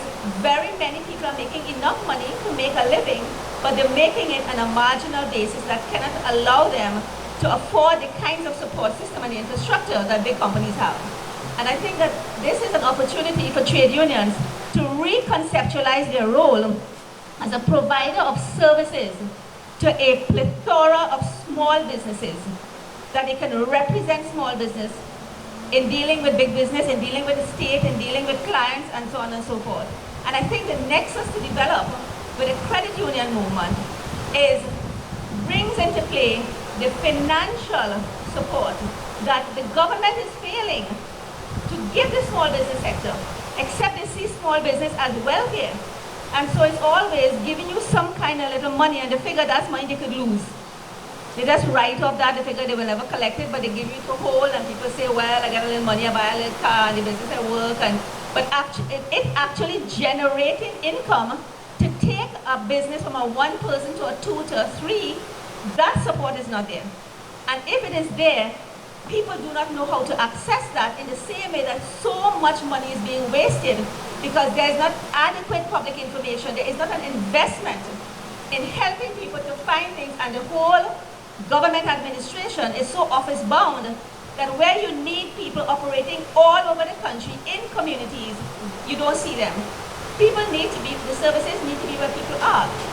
In that context, I have been advocating a nexus between the early childhood education centers, which are a fantastic investment in education from 3-year-old children, which is just the right time if we were to see that as an opportunity to create taste through the school feeding program, to create relationships, to stimulate the brain in children. If we use that opportunity, given the investment we've made, we can also align those centers with the social support services provided by the state, where mothers, fathers, parenting skills, and those kinds of things can be addressed, because that is where parents go with their children. They may send their primary school children to school of a certain age with their friends, they go to high school, but this is where especially young parents come. And if you can go to a place where they can take their child, and you have there all the kinds of financial support services, the counseling services for parents, maybe we will get out of it. We will be able to replace the lost community support that parents used to have and no longer have by that kind of easy environment where we have deployed the services within easy reach of people. So the point I want to make here is, we've been talking is about public education and public information. A lot of people have been talking about this government's failure in particular to communicate. The last government, I don't think they communicated either, but they certainly spent a lot of money in propaganda. And so it was in your face all the time. I didn't think it was education, I don't think it was information. But this government has a crippling inability to communicate. And I'm not surprised, because this party is up against its own history as an autocratic entity. And as an autocratic entity, I think they're completely confused when people say that they're not communicating, because they do think they're communicating. They say they have a minister, they have 2 now dedicated to information, but for the PNM to become a party with the capacity to communicate, it will also have to transform itself to really have grassroots representation, which is not about party mobilization, but about really engaging people and talking to people, listening to people, to be able to carry forward what the population thinks up and feed it into policy. And that is not the history of the party. So it will have to reinvent itself. And that is just a word to the wise. And so I think that as we move forward, we have talked a bit about transforming the politics, and that is about grounded in the community, politics that is grounded for information, for discussion, for conversation, not for election mobilization. The relationship, building a relationship between the trade unions and the credit unions as being the bulwark against an economy that is tightly controlled by a few people, that is about the banks, and that marginalizes the mass of the population to the role of worker, from whom we can extract as much as we can out of profits. The lesson in the Wells Fargo thing, it seems to me, is equally applicable in Trinidad, because the quality of management that exists in Trinidad, workers can take so many superior decisions. They know what is wrong, they're not consulted. I am seeing managers who are literally mashing up companies because we are in an environment, right? And these companies are not going because the economy is bad, and this is bad management. And it is because the same point about the Constitution, the point about bringing merit forward, this is not a contact system, a system that is not rights-based, cannot bring merit forward because it rewards, on a nepotistic basis, anybody. Why are you going to become competitive if you know as good as you are, or your idea is, somebody who knows somebody is the one who's going to get hired. Somebody who knows somebody is the one with a contract. That is no incentive for excellence, and therefore it is the reason why on the competitive index in the world, that is why we are low. Because if you do not, innovation and competitiveness are linked to excellence. And that can only come from a system that rewards excellence. I want to make one other point about the economy, and that is that the diversification and transformation has to come from the small sector. The point about an economy that is completely dominated by the government as the single largest business, there is no business, no real business sector here, maybe the multinationals. But if so many of the business community that we have depend on government contracts, and if tomorrow the government can't give them contracts, do you think they will survive? In fact, the central bank report says that they're seeing a transition from manufacturing to distribution. So business people who've been in manufacturing, seeing that foreign exchange hard, whatever they need, they're not exporting, they just shut it down and they bring it cheap from China or wherever, and they've gone into. That, I think, also explains why we don't have a vibrant manufacturers association, because many of our manufacturers are in the Chamber of Commerce. They are manufacturing and they're importing. Are they going to be fighting with each other? No. So they have to straddle, and whichever is convenient, that's the one they go into, and so on. But the point I want to make about the transformation of the society to allow, open up spaces for an economy based on small business that grow into medium-sized and ultimately big business is the creative sector. That is the sector, I believe, that has the greatest capacity, because it is, first of all, it's 100% imagination, it is 100% local content, it is unique products that are created, and in any case, all over the country, people are doing it for free already. In other countries, people pay for it. And the investment that has to be made, and I'm not talking about just one notion of creativity. I have put on the table a project for transformation through the creative sector. Now, I think most people know that my husband, Lloyd, he put on the table the school feeding program as a project that has the capacity to transform the economy. And I would in 2 paragraphs, describe it. That if what the school feeding program gives you is a guaranteed market for farmers. The thing that keeps farmers operating on a low, small scale with uncertainty is that when your crops come, if you don't have buyers, if this is a day with rain or traffic and people don't come out, your produce spoil, you don't make enough money to invest in storage and cold storage and transportation and all those kinds of things that really make you into a farmer going into agro-industry or supplying agro-industry at a level at which you can depend on. So what the school feeding program would do is to say, if we put a certain percentage of local content, say 80% local content, and we are saying that every day we are buying X number of meals for centers throughout the country, it means that people along that chain know and they can rely and they will get contracts and they can go to the bank and they can say, I have a contract. Instead of saying, people say, I get a lease for land 25 years in Chagaramas, and they go to the bank and they get, on the basis of the lease, they don't have to put up any money. They're getting all the money. If it collapses, the bank takes the loss, not them. Similarly, if you have a contract saying you are providing, you will get it. The other thing inside of that is that it allows you to use local content, and it allows you, because you're starting now from early childhood, to begin to transform historic taste patterns that have encouraged us to feel that whatever we buy from abroad it tastes better, it's superior, right? Even here, you get a fruit salad and it's apples and pears and so on. I'm not knocking you, but if you don't get a local content salad here, where will you get it in Trinidad?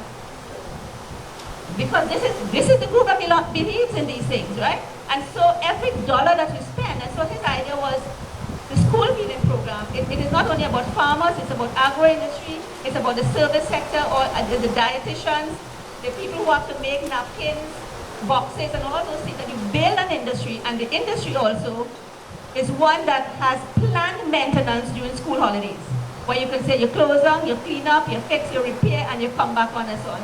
And then you can start to see the stirrings of an economy of many small people, and then after a time people branch out into bigger business. They start to go into restaurants and hotels and whatever else they want to do.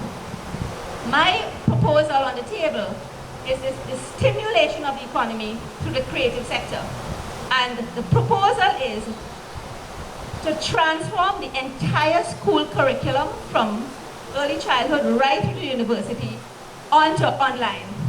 In other words, to create to have everything, you have to create from scratch. All the history, nobody in the world can give you the history lessons of the Caribbean from, they haven't made it. You have to produce it yourself. You're going to get teachers, you're going to get pedagogical experts, you're going to get camera people, audio people, writers, all kinds of things, and you could organize a large number of people working at a consistent level in that sector. And what will happen, because this is the problem with the creative sector, everybody's a freelance. Everybody knows a little camera. And on the so, you might get a job and you come here, you shoot a meeting, Saturday you go and do a wedding, Sunday do a christening, and so on and so forth. And so the ability to move from a basic level to the level of expert capability that you could offer your services anywhere in the world, that is limited by the fact that the market keeps you at a low level.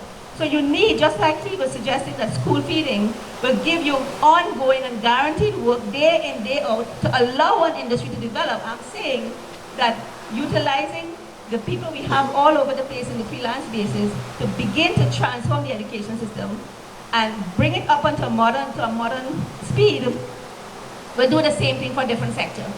And that is where we will get into also the other kinds of things about why people are holding on to jobs that they hate, for the pension and so on, and all the issues of transferability of pensions. Those are policy initiatives that if the government was serious about transformation in a way that people can accept. Why would you leave your little boring civil service job that you hate when you really want to be a caterer or a dressmaker? If that is the risky thing, the government telling you go and start business, but that is a risky thing. The only guaranteed thing you could think about is a job in the public service that will give you pension and that will give you the holidays, and you go home in the night and you do the thing that you really want to make a business of. There is not a system and a structure to incentivize you to do that. So I just put those things on the table as some ideas and hope that when Mr. Impel brings his budget, that we can quickly tackle the task of that budget in assessing how it has distributed the burden of adjustment. And if that burden, and so therefore we have to very quickly get into our post-mortem, because if he doesn't succeed in doing that in a way that communicates that the government understands that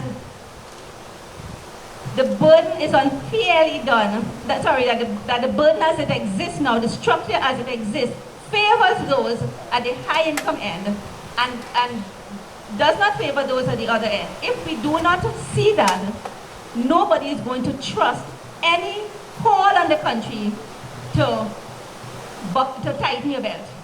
People will do that if they will be willing to make a sacrifice if they can see that everyone is being called upon to make that sacrifice equal to their share of the pie. Thank you. Thanks much, Sunity, for another stirring presentation and really testing our intellect in terms of how we see the crafting of a budget to take into consideration the whole issue of the social impact. And I am very happy that you are championing the nexus between the trade union and the credit union movement. I sit in a very awkward place as the president of the Credit Union League and also of a federation, trying for them to understand the importance of those two sectors coming together and they generate on the basis of them pooling their resources. The ironic thing, I said it in a meeting in the Credit Union League some time ago, about 2 weeks ago, that when you talk to people in a credit union forum, they behave different to when you talk to them in trade union clothes. But it's the same people. And up to now, I can't understand why they transform themselves when they put on credit union clothes and when they put on trade union clothes. And it's the same people, working class people we talk about. And they see the trade unions as rabble-rousers, and the same people come and dress different in the credit union and say they are not rabble-rousers, but they are the rabble-rousers themselves. And up to now, I can't understand that thinking. And how do we get the same people not to criticize themselves and call themselves rabble-rousers? And that's a challenge we are having in the two movements, but we will not give up, because the value and the importance of those two movements pooling their resources together is vitally important to the development. You are right, the bottom-up democracy and that bottom-up transformation in the economy is vitally important. And then we will try again. Hopefully, this time, as Hayden said, if we can't see that Trinidad and Tobago has to transform now, then we caporally smoke our pipe. We can't continue. It can't be business as usual. Somebody sang this song, we just can't go on this way. And I think that is important for all of us here. When we go to our credit union AGM, we don't behave like we are not members of the trade union movement and not members of the working class. We are the same, one and the same. We put our money in the credit union and we want them to behave different when we on work. It can't be like that. And I would hope that we really make that fundamental shift. So what we will do now is for the next 45 minutes, open up the floor for any questions, comments. I know that we had a lot that we were exposed to, and let me commend the panelists. I think the quality of the presentations today, excellent, excellent. And we could only go away here more intellectually rich based on what was discussed here. And I don't want us to transform into what Sunity and Hayden has said, to be Facebook and armchair critics. Let us now get into the realm of doing the real transformation. So there is a mic on the floor. We are asking that you identify yourself, what organization you belong to. So, all right, good day, panelists. My name is Shalon Trim, Trinidad and Tobago Postal Workers Union. Now, this question is sort of pointed to yourself and also Ms. Maharaj, because you're talking about working from the bottom up and using the trade union and the credit union as that, how should I say, the vanguard in bringing forth this particular sort of transformation. Is there any clear-cut strategic plan as to how we can begin to do this? Because it's clear, we cannot depend upon the politicians because they have an agenda that is completely diametrically opposite to what we the people need. So then therefore, we know who have understood that they are not going to solve the problem. We need now to bring the solution. And as you mentioned, the fact of the credit union and the trade union, what is the strategic plan that we can begin to look at, or do we need to come and develop one and then also now begin to implement it? Because one of the failures I believe that we continue to have is that we know that there's a problem, we identify the problem, but we keep continually expecting those who are outside of us to actually produce the solution. And it's time that we begin to, as I say, we own the problem, we own the solution, and then and by extension, we will also own the implementation. And let me thank you for that question and comment, and I would just respond briefly and then turn back to Sunity for her comments also. But at present, there is no tangible strategic plan in terms of that. We have been toying with the notion all along. We have been articulating, and when I had the privilege of being at the helm of the credit union movement, I started to tout that whole notion of the linkage between the two movements. And I like to be brutally frank. There are elements in the credit union movement who have a problem with a trade unionist leading the credit union movement. That's the challenge. And I told them, I said, but I am more credit union than you. Since I started to work as a member of a credit union, you now come on board. So we bring in people from the banking sector to manage the credit unions, and they are saying to the owners and the members must start to realize that they are owners of the movement. And they are saying to the owners that an owner can't be in charge of the same movement that they own. And we have to transform that thinking. And that's one of the biggest obstacles we have in the credit union movement. They see trade unions as totally different to them. And they owe their life and their sustenance and their existence to the trade unions, because on the basis of the struggles the trade union wage and increased wages and all those things in those industry-based credit unions, they survive. And like we have, it's how do we get them to understand that? So to get to the issue of strategic plan and direction, it has to first come from acceptance that we are all one and the same. And that is the struggle that we are having right now, to get the credit unionists to understand. And I have seen progress. Let me just say, within the last 2 years, you are starting to see and to feel that they are understanding it. It may be convenient, because the convenience is that there is a piece of legislation that is hanging over their heads, that if they don't do like what the trade unions do and challenge it, it could be the demise of the credit union movement the way we know it. So we are seeing a coalescence of the credit unions are coming around to the understanding that they have to behave like working class, what they really are. The reason why we have credit unions is because people didn't have access to the mainstream banking system. We were outcasts. And it's ordinary persons, people of noble upbringing, modest means, who pool their resources together and decide that this is our means of economic upliftment. And then we have to start to continually work on their mind. It's a matter of re-engineering the thought process. And I think Hayden spoke about it, the good life. We don't see the need to do certain things when the life is good. So some people only see the credit unions as a jukebox. I put in shares and I take out a loan.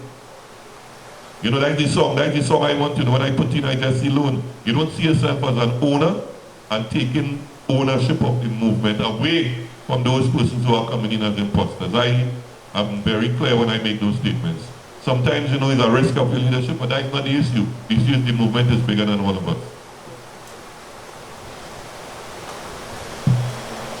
Well, I will lean on Brother Mali.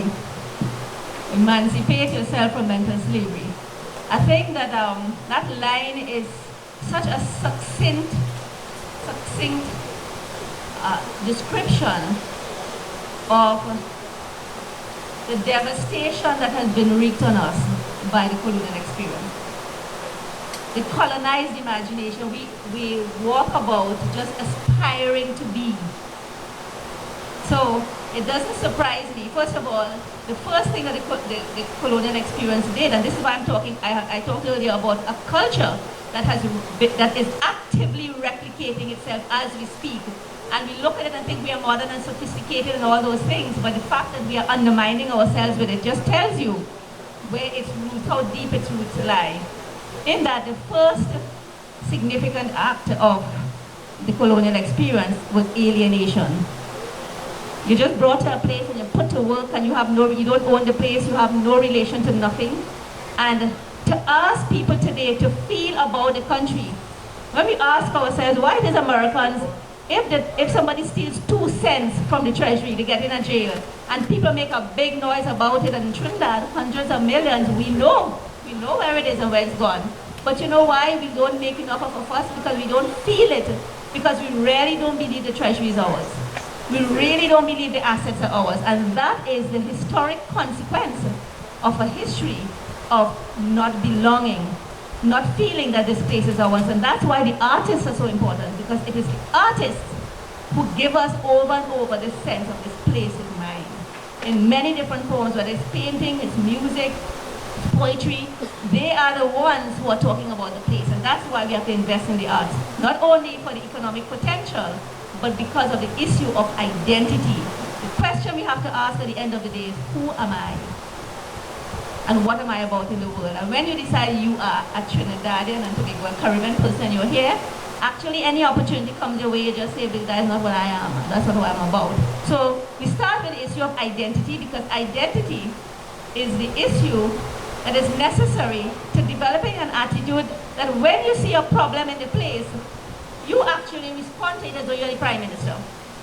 You see the traffic on the road and you start to say, no, what I will do to fix that? Because not what Heinz doing, I say, of course you should cuss Heinz. But the question is, you start to think, what is the solution to that? You go to the hospital and you see people sitting down on chairs or they have no beds. And the mindset is not to dwell at the level, but your instinct. And you see, you can't force people to this. It comes out of this sense of, this is personal for me. It is a personal responsibility. That when I see this, I am going home, I'm thinking whole day, what to do about this, what to do, how we could change this. And you're not in no government. Now, when we start to find people like that, they have a way of finding each other. And I do think that organizations that want to have they want to express an opinion and have a say must invest in research. It is not enough to sit down and cuss the government or whatever. If you want to know anything, you have to make alliances with entities that do research, that have engage in thought. And one of the things that has happened in our politics is the denunciation of thinkers. And we know why, because it started way back when CLR James was put under house arrest, because you know what? Thought became a dangerous thing in this country. And so we hear today, later on, that same idea emerged when Patrick Manning spoke about he's a pragmatic politician. Pragmatic meaning, I do the logical things, I don't talk and I don't think. Well, I think everything starts with thought. Your talk is part of your process of sometimes engaging you're talking to engage thought. Before you come to policy, you don't start with policy. You start with ideas, you start with research and so on. And I want to encourage you to build that capacity and create the linkages to ground your ideas in the empirical reality of Trinidad and Tobago. So when you speak, you know for a fact not what some academic in some foreign university or the IMF is telling you about your own country. They don't understand. There's a few young economists here who hire for other people and write up something and fill it out. Engage the reality here to get a factual basis on which you develop your opinion. so that when you deal with governments who are actually not developing and faster developing and political expediency, you could trump them on the basis of that and encourage a rational approach to positions and decision making. In terms of the credit union, trade union nexus, you know, the same issue of self-esteem is what is undermining the power and the potency of the credit union movement. Because here is this fantastic idea which builds on the susu, which is where we put something together and the sum of the parts is greater than the whole, right? The whole is greater than the sum of its parts. And it makes it accessible to so many more people on terms that are not as onerous, to encourage them to get into, to expand their capabilities and so on. And you know what? The lack of self-esteem is encouraging its leaders to want to be bankers, because you know what? That actually is the standard. So that is what is now undermining a lot of credit unions who are behaving like banks to the very members, and they're not seeing that they have a mass capital with the potential and the amazing potential for small investment in ideas that could turn over to the benefit of the trade union in terms of what they get in terms of the interest and so on. And so we are seeing, I think the credit union community needs to undergo some introspection and review of how far they have moved from the concept of cooperative credit union and how they are becoming the very thing they set out to fight.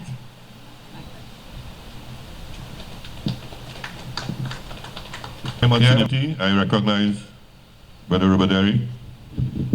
I head table and everybody here. What I would like to put before the assembled trade union movement and all the other leaders here is initiative in going forward. This initiative came about because of, I don't know if you all know the destruction of Beryl McBurney's house recently, but which is culminating a series of destructions of heritage sites and that kind of stuff nationally, as well as a series of the deaths of Golden Age elders who were heroes to all of us throughout the last decade, and this year especially a number of elders, treasured elders within the trade union movement, artists, sportsmen, etc., passed on. The initiative that we developed as a kind of solution is, and we have a press conference at 10 o'clock tomorrow actually, hopefully at your hall, at Communication Workers Hall, is the creation of a national Hall of Fame created by the people and not as a government.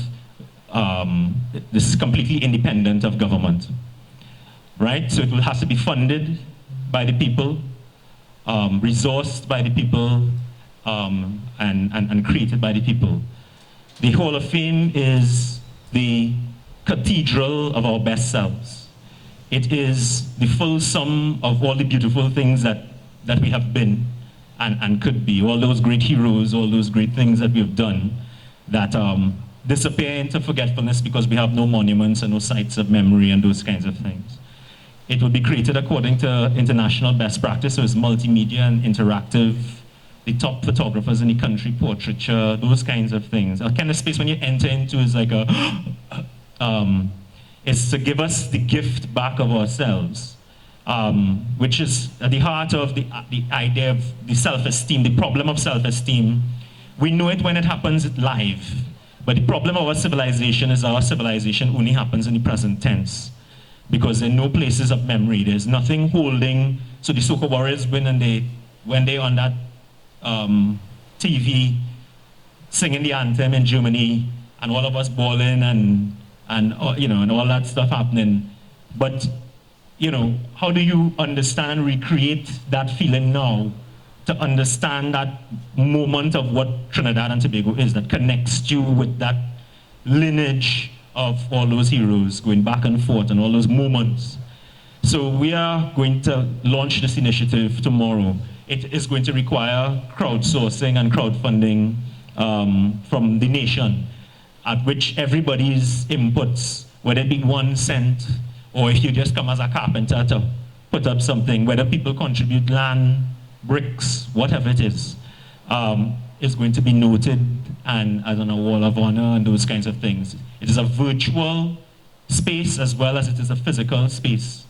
And it will be a space that all of us, all communities, all races, all parts of the geographic region, all classes will be contributing to, where all our best selves will be consecrated. And the most important thing for me is that we must build it. The real estate, the staffing of it, all those things have to be done by us, the people. The trade union movement and the credit union movement and all the citizen and civic groups in the country will be very important to this enterprise. And we will sit down and we will work out how this is to be done. But this is also going to be a manifestation of the new economy that we're talking about, because this is not something to be subsidized by. This is going to be an income-earning, multi-million-dollar earning facility that is cooperatively owned and that is generating income, because the creative economy is the second largest on planet Earth and is based on heritage material and IP, of which Trinidad and Tobago has an excelsis deal. And politicians and elites don't understand that, and we will show them how it is done. So we're going to launch this enterprise tomorrow. We already have on board a number of Trinidadians who want to give back. There's Colin Abrahams, who is the designer who did Barack Obama's inauguration ceremony, who's the designer and that kind of stuff, who's said he will be on the board and he will contribute his design. So we have people, we have venture capitalists, Trinidad venture capitalists, who said that they would be fund managers and those kinds of things. So it will need all of us collectively to do this as the shining example of that maroon economy, which has to be the necessary thing that takes us forward. And as an initiative where the process is as important as the product. The product at the end of the day is a building that we could step into where we are celebrated, but the process of getting there, which is the process of activating Trinidadians and Tobagonians, and that the belly and the fire and that thing inside is as important. The process of actually claiming ownership of action and claiming ownership of space and claiming ownership of legacy, to me, is as important as that other thing. And there's a journey that we're going on to engage this institution. So I want to encourage all of you all to listen out for it and to be engaged when we make the overtures, right?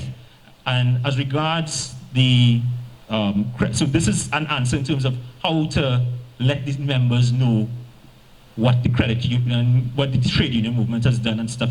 But another institution also exists that should be on the cards to do that, and as the Museum of Social History, which was won as a policy note for inside the Ministry of Culture, and where the Museum of San Andreas, downtown Port of Spain, is supposed to be changed into the Museum of Social History, which documents all the social movements that changed the course of Trinidad and Tobago, which will be a space, another cathedral, and I mean it's under government and that kind of stuff, that documents those same things, what the trade union movement has done and what all these movements have done, you know, Black Power, etc., etc. But again, the Hall of Fame is going to be something that we are putting out there as an engine in moving forward, and we want to call on everybody here to be part of that movement. Thank you very much. Laboring in the vineyards for eons to achieve what Sunity has just articulated. How do we make the creative art sector that nexus about economic transformation? We have the abundance of talent in Trinidad and Tobago. As again, selfishness and greed has driven us in a different direction. We have to change that. So the floor is still open for comments, questions at this time.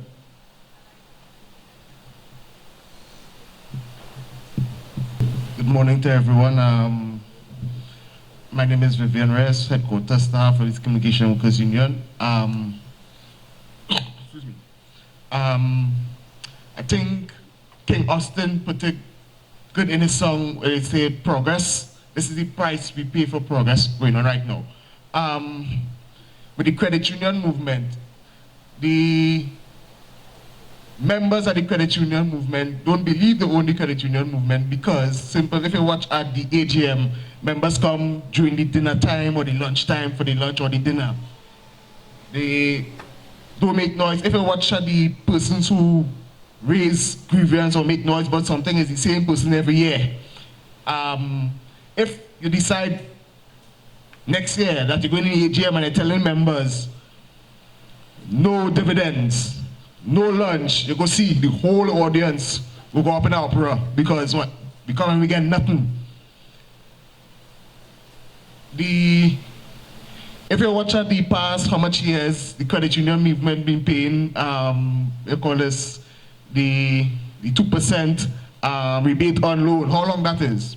How come nobody has challenged that 2% yet? That is it. Nobody has challenged it. And the credit union, and we sit down every year and we eat food and we drink and we party and everything is normal.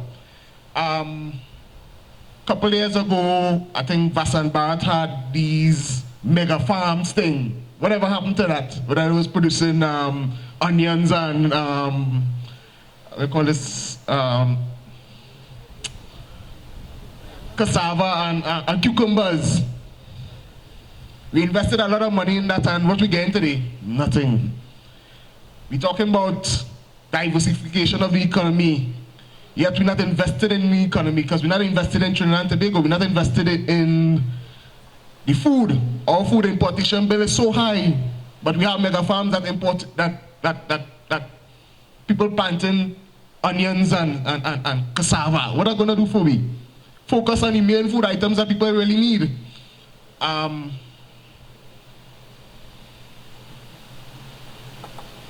We talk about politics.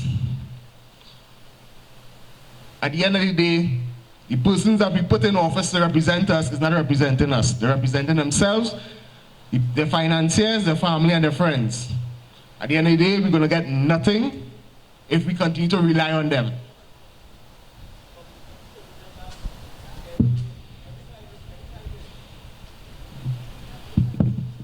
Every 5 years, we put them back. Yeah, we change and we exchange. So why? We know it's an exercise in futility, but we repeat ourselves every 5 years. We demand no fundamental change in the political governance process. And even when they attempt to bring the change, it was pure obfuscation, Section 34 nonsense. Yeah. Nobody was discussing proportional representation and all of that. What we were discussing was to have the opportunity for recall and to have the opportunity to conduct referenda so we could all vote on critical matters related to our country. But what we get? Section 34. That's right. But we keep voting for the same people over and over again. Yeah. So what's the problem? The problem is us. Thank you. We put these persons there, and every 5 years we go and we change and we put the next person there, and we keep getting the same thing. The other day I was in the barber shop, they were talking about in the 80s, early 90s that the government had banned importation of apples and grapes and had the country focus on eating local. Why we don't go back to that? Why don't we go back to that? Grapes is $25 a pound. Apple is $4 for one. Why are we purchasing these things? We don't need to eat these things. You understand?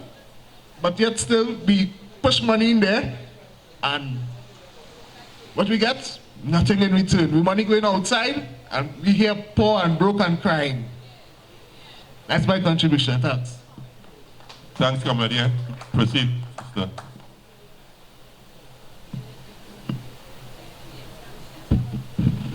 Good morning to the panel. Comrades, my name is Lloyd from Communication Workers Union. I have been around a very long time. I have been in this hall here to several of these presentations. I've heard the same stories over and over. heard the same solutions being bandied over and over. Since in the early 80s, around the ONR times, NAR times, and to me, like, we keep saying the same things over and over, and for some reason we can't make that that change to that where we're supposed to be. And I think it has something to do with timing. People can't make that change until they are ready to make that change.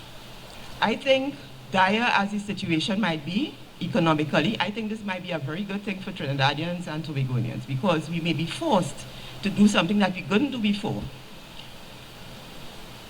Politics as practiced now has failed us. This country is fractured. The only reason why it hasn't broken out completely and it's breaking out, you see all these so-called criminal activity, that is just part of the failure of the society as manifested in whatever is happening on the crime scene and stuff like that. But the country is fractured, and it's going to break forth in a way that I am not so sure we will be able to contain it. Except the only thing that might make the difference is that some of us have been thinking about this since those times. You know, since in the 80s, we have been talking about these problems, because this is just something new.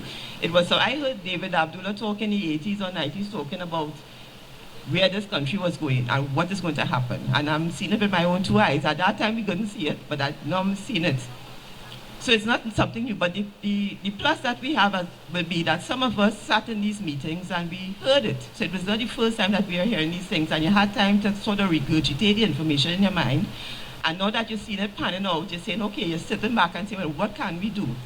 As I said, politics and the political system and the political parties have failed us completely, and I don't have any faith whatsoever in that process, except to say that I think the politics that should be practiced now will be one coming from the communities. It has to come from the communities.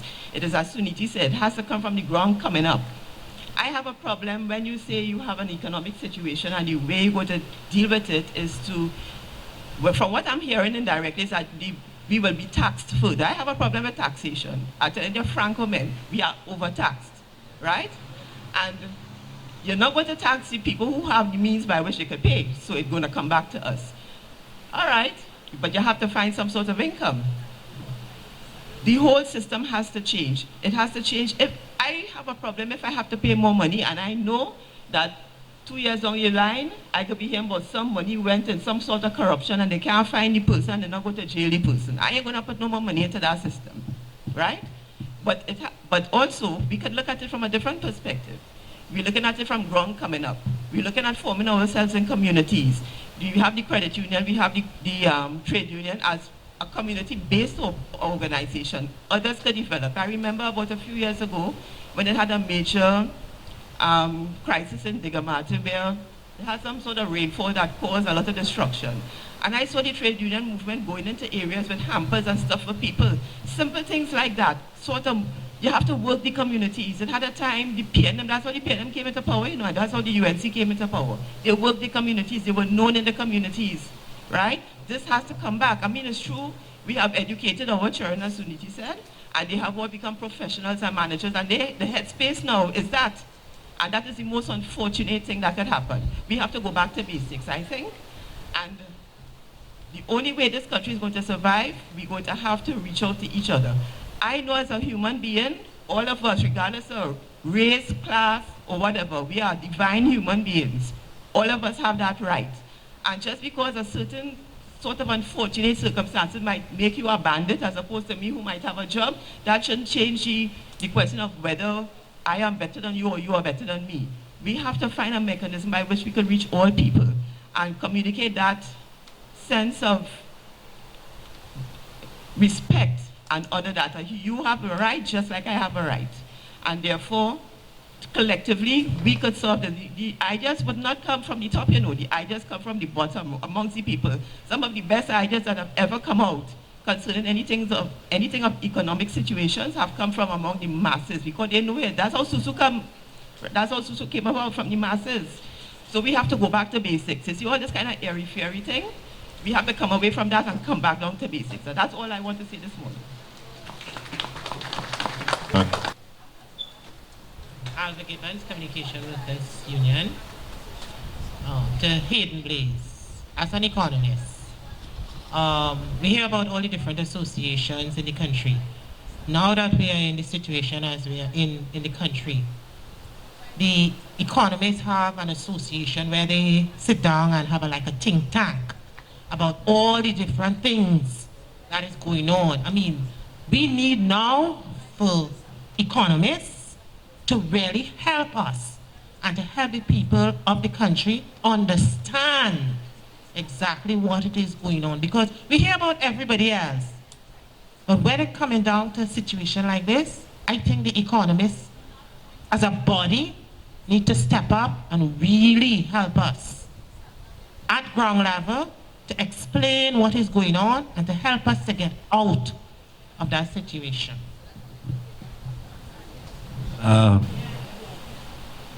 Or you just, let me give you a decent, you know, or you want to, all right, fine. Let me give you the honest answer. Economists have to work. Many of the economists who've been trained at our universities and so on, you know where they work? They work in the government, they work in the central bank, they work in the statutory authorities, they work in the commercial banks, they're consultants. Now, consider this. These economists come together, they have a brainstorming session, they look at strategies, and they hold a press conference and they say, them strategies that the Minister of Finance put forward there, not going to take us anywhere. Rubbish, total nonsense. And this is what the Minister of Finance should have advocated during his budget presentation. These are the economists working at the Central Bank and the Ministry of Finance and the Ministry of Trade and the various statutory authorities, right? What's going to be their situation in the morning? After they criticize the Minister of Finance and his government and his policies and so on and down the road, and they offer these new solutions, you know what the politicians are going to tell them? Well, if you want to be a politician, why are you going to politics? You don't need to be working in the Ministry of Finance. I am not making suppositions here, you know. The economists who are lecturing at the University of West Indies and so on, you think they don't know what's going on? We have an economics association. we're trying to revive it and so on. You know what's the problem? Nobody really wants to come forward and lend of their time and put forward and advocate positions on behalf of the Economics Association and present themselves to the public and say, listen, this is the way it should be. What about the Lawyers Association? You think they come forward when they should come forward and say, this piece of legislation is nonsense, or worse yet, this ruling by this judge is questionable? Huh? No. Why do you think that is? You see, it's exactly what Ms. Maharaj was talking about. You see, this kind of lack of meritocracy, you know, is a network, is a connect society. You are, as a professional out there, very mindful of the long toes that you may step on when you use your independent thinking and advocate positions for your own country that may in fact be diametrically opposed to what the so-called status quo might be comfortable with. We are mindful. But I was having the conversation this morning. I said, well, what do we do? And Sunity said, well, you got to be brave. You got to be courageous. And the more people who step forward, the bigger the space, the independent space, as she puts it, will become. And so there is greater opportunity to safely put forward these ideas. You want me to be real? We assassinated Dana Sital, senior counsel, independent senator, special prosecutor for the DPP.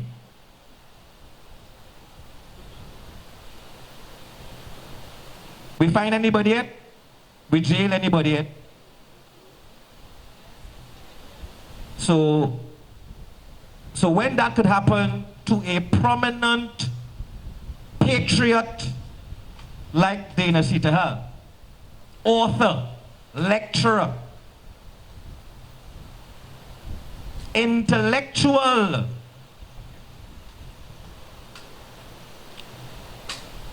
and the police service didn't turn this country upside down, shut down the borders.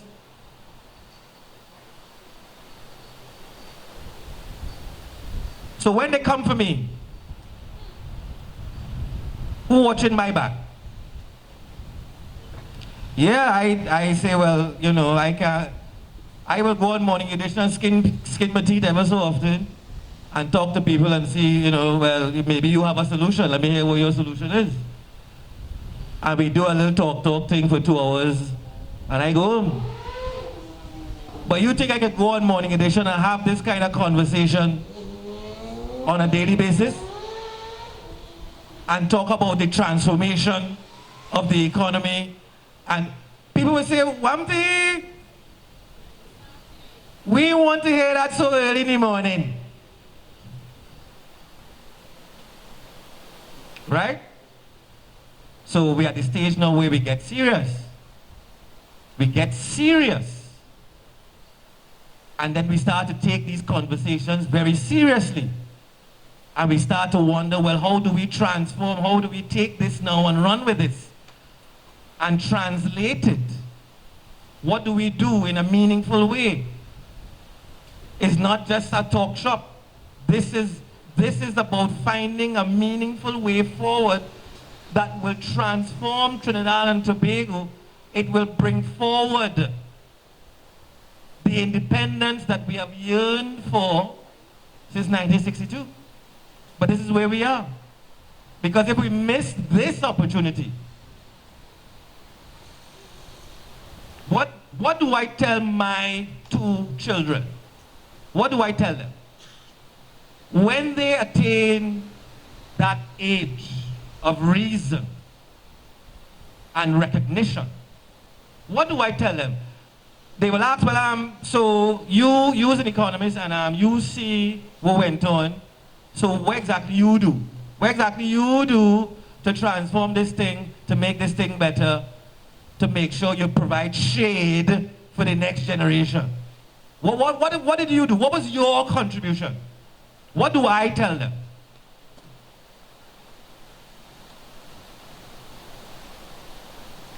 So this is my dilemma. This is your dilemma. And the only way out of this is by our individual action. We have got to stop waiting for somebody to step forward and be the new leader. We have got to stop waiting for somebody to step up and say, I will save you, vote for me, and I will set you free. We have got to start taking responsibility for what happens in our homes, in our communities, in our schools.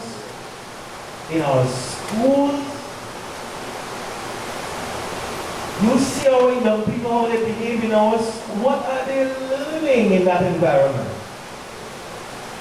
And then with this concordant arrangement, and which school is a prestige school, and which school is not a prestige school,